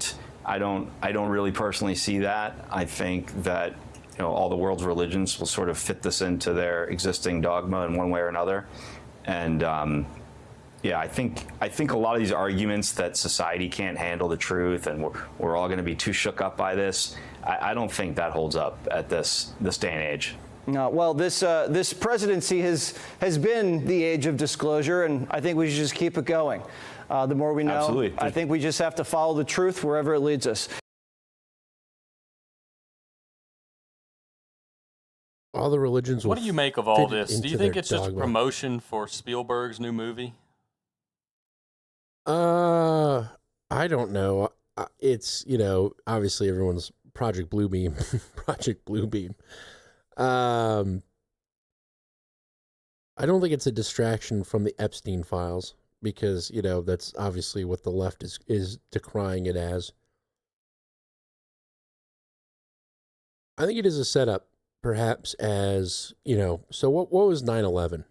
Really, 9/11 was an excuse to pass the Patriot Act and to get us into a Middle Eastern war for 20 years to assert our dominance and secure oil. I think this could be a setup for the reunification of, you know what? This could be the thing that unites us all, or that could be what it's being designed to be. Is look, there's aliens, and we gotta band together and protect ourselves from them. Stage a little attack. You got Will Smith pushing him out in his fighter jet. What do you know? 9/11 unification, or the United States reunifies. We get back together. I don't know. What do you think? I don't know either. I think it all just goes away eventually. I don't think we get any Oval Office visits with the representative from Zyklon 4 or any other planets out there. I don't think you get the videos of Trump showing, trying to embarrass the representatives of the Intergalactic Council. I think it's just content. You're probably right. What is interesting is when he says, I want to see high quality footage or higher quality footage. It reminds me of an old Mitch Hedberg joke when he's talking about Bigfoot. Every photograph of Bigfoot is blurry. He's like, I'm starting to think Bigfoot's just a blurry dude. Yeah. You can't get him in focus. It's him. I don't know. Oh, gross. Oh my goodness. I know. Here's what I do know, though. I think if you have an opinion, you MMO listeners out there have an opinion on this, you should send us some money and let us know what that is. Why are we learning about aliens? Yeah. 2222. That's the alien donation. Send us $22.22. And let us know what you think about the aliens. What's the scheme behind it?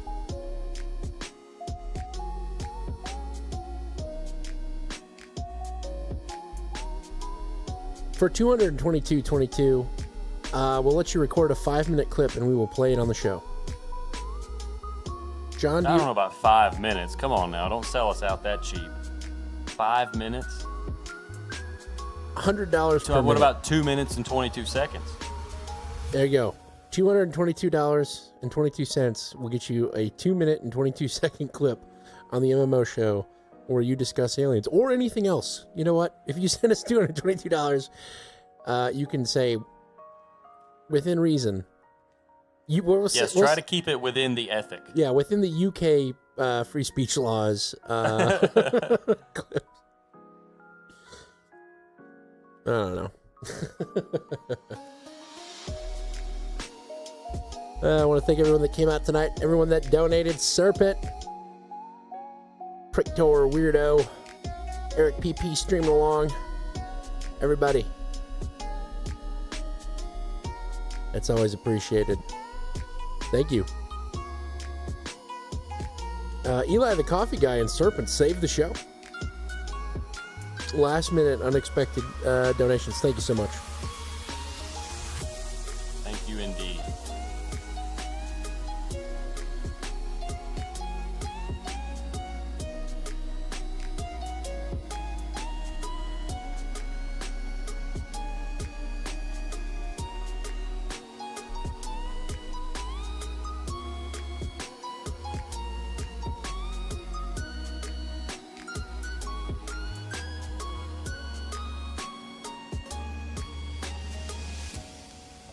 From St. Louis, Missouri, I've been Dan Yaring. And from America's South Coast, I've been John G. Dew. Stay frosty. Keep your eyes on the sky. You might see an alien. Keep that steel in your hand, because they might be susceptible to 9mm rounds being fired at them. Man, I hope our guns work against aliens. Pray to God that our guns work against aliens. MMO. Out.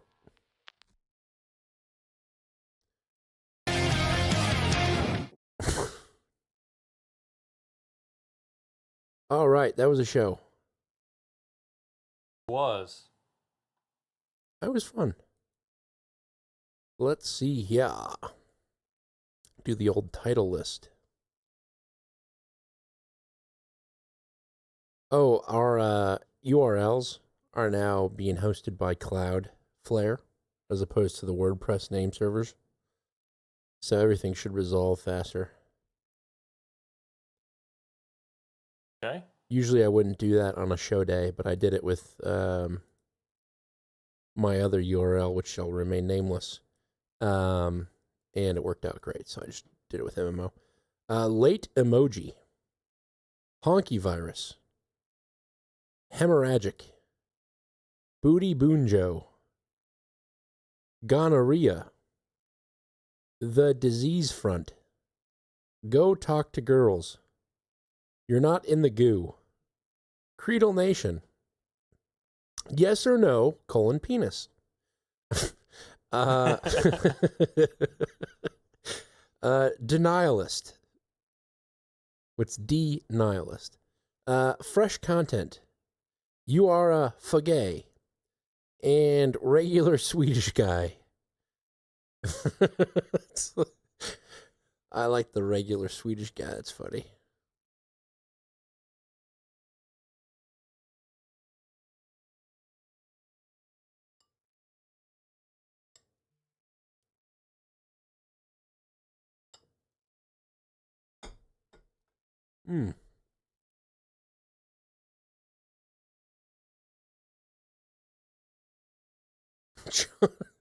We got an email from Chuck 'em Long.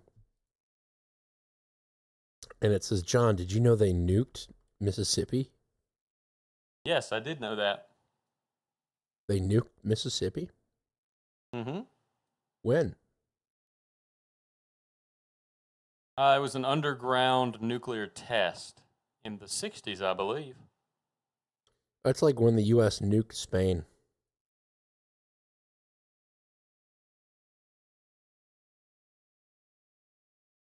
Podcasting for Dummies. And Belgian waffles. I just love that. Did you know they nuked Mississippi?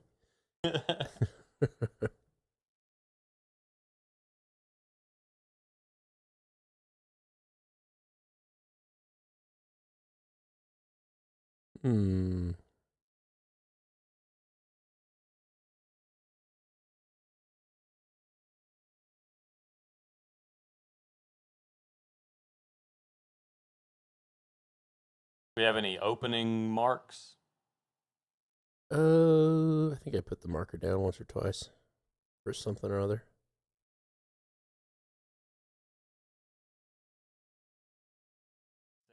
Christ is king. That's definitely what I was trying to mark. Nailed it. Just like it. You could place it there. It also sounds like somewhere that you might be bleeding from if you get this. Yeah. The old bloody boondy boojo. No, that's a no for me, dog. I like Christ is King. I don't think we're going to do better than that. Okay, I well, I don't think so either.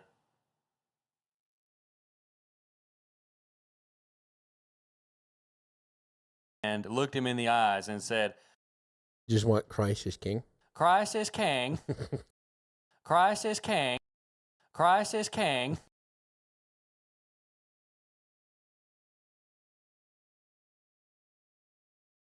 Christ is King. Oh, somebody said this one too. Let's see. Do it in the parking lot of some concert. Well, I like that. That definitely is. Hey man, what is that? Oh, dude, that's my Booty Booja. There's that one too. I still like Christ is King in the Chinese voice. Christ is King.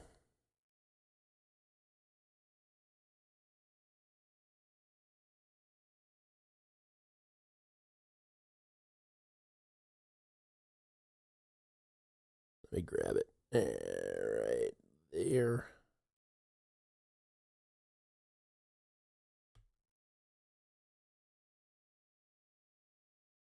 Perfect.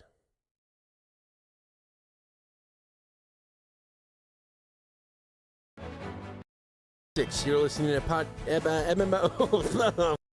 Is now live. That's right. It's May 19th, 2026. You're listening to MMO.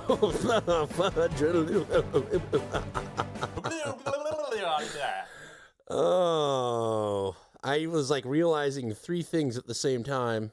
So. And we could tell. Yeah. Continue checking. Continue 1. Continue 2. Time when we will choose the course of our future. It must be. I can't remember the last time we've had two false starts. Well, I guess we didn't have a second one. We just kind of. Yeah, it was. Yeah.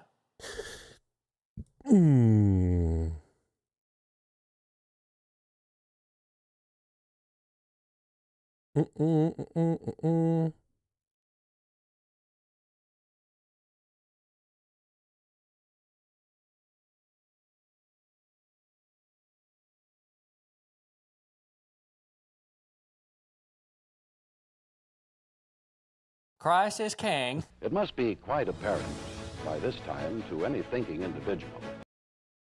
Boom. Nailed it.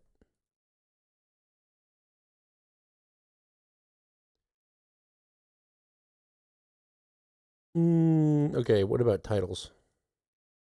You have to read them again for me. Sure. Late emoji, honky virus, hemorrhagic, booty boonjo, gonorrhea, the disease front, go talk to girls, you're not in the goo, creedal nation, yes or no, penis, de-nihilist, fresh content, you are a fagay, and regular Swedish guy.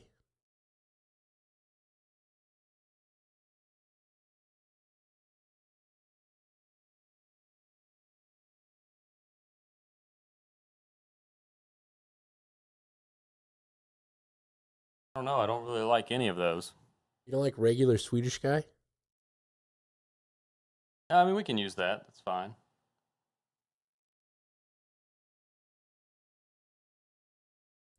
Christ is King. Anyone in the chat room have any preferences?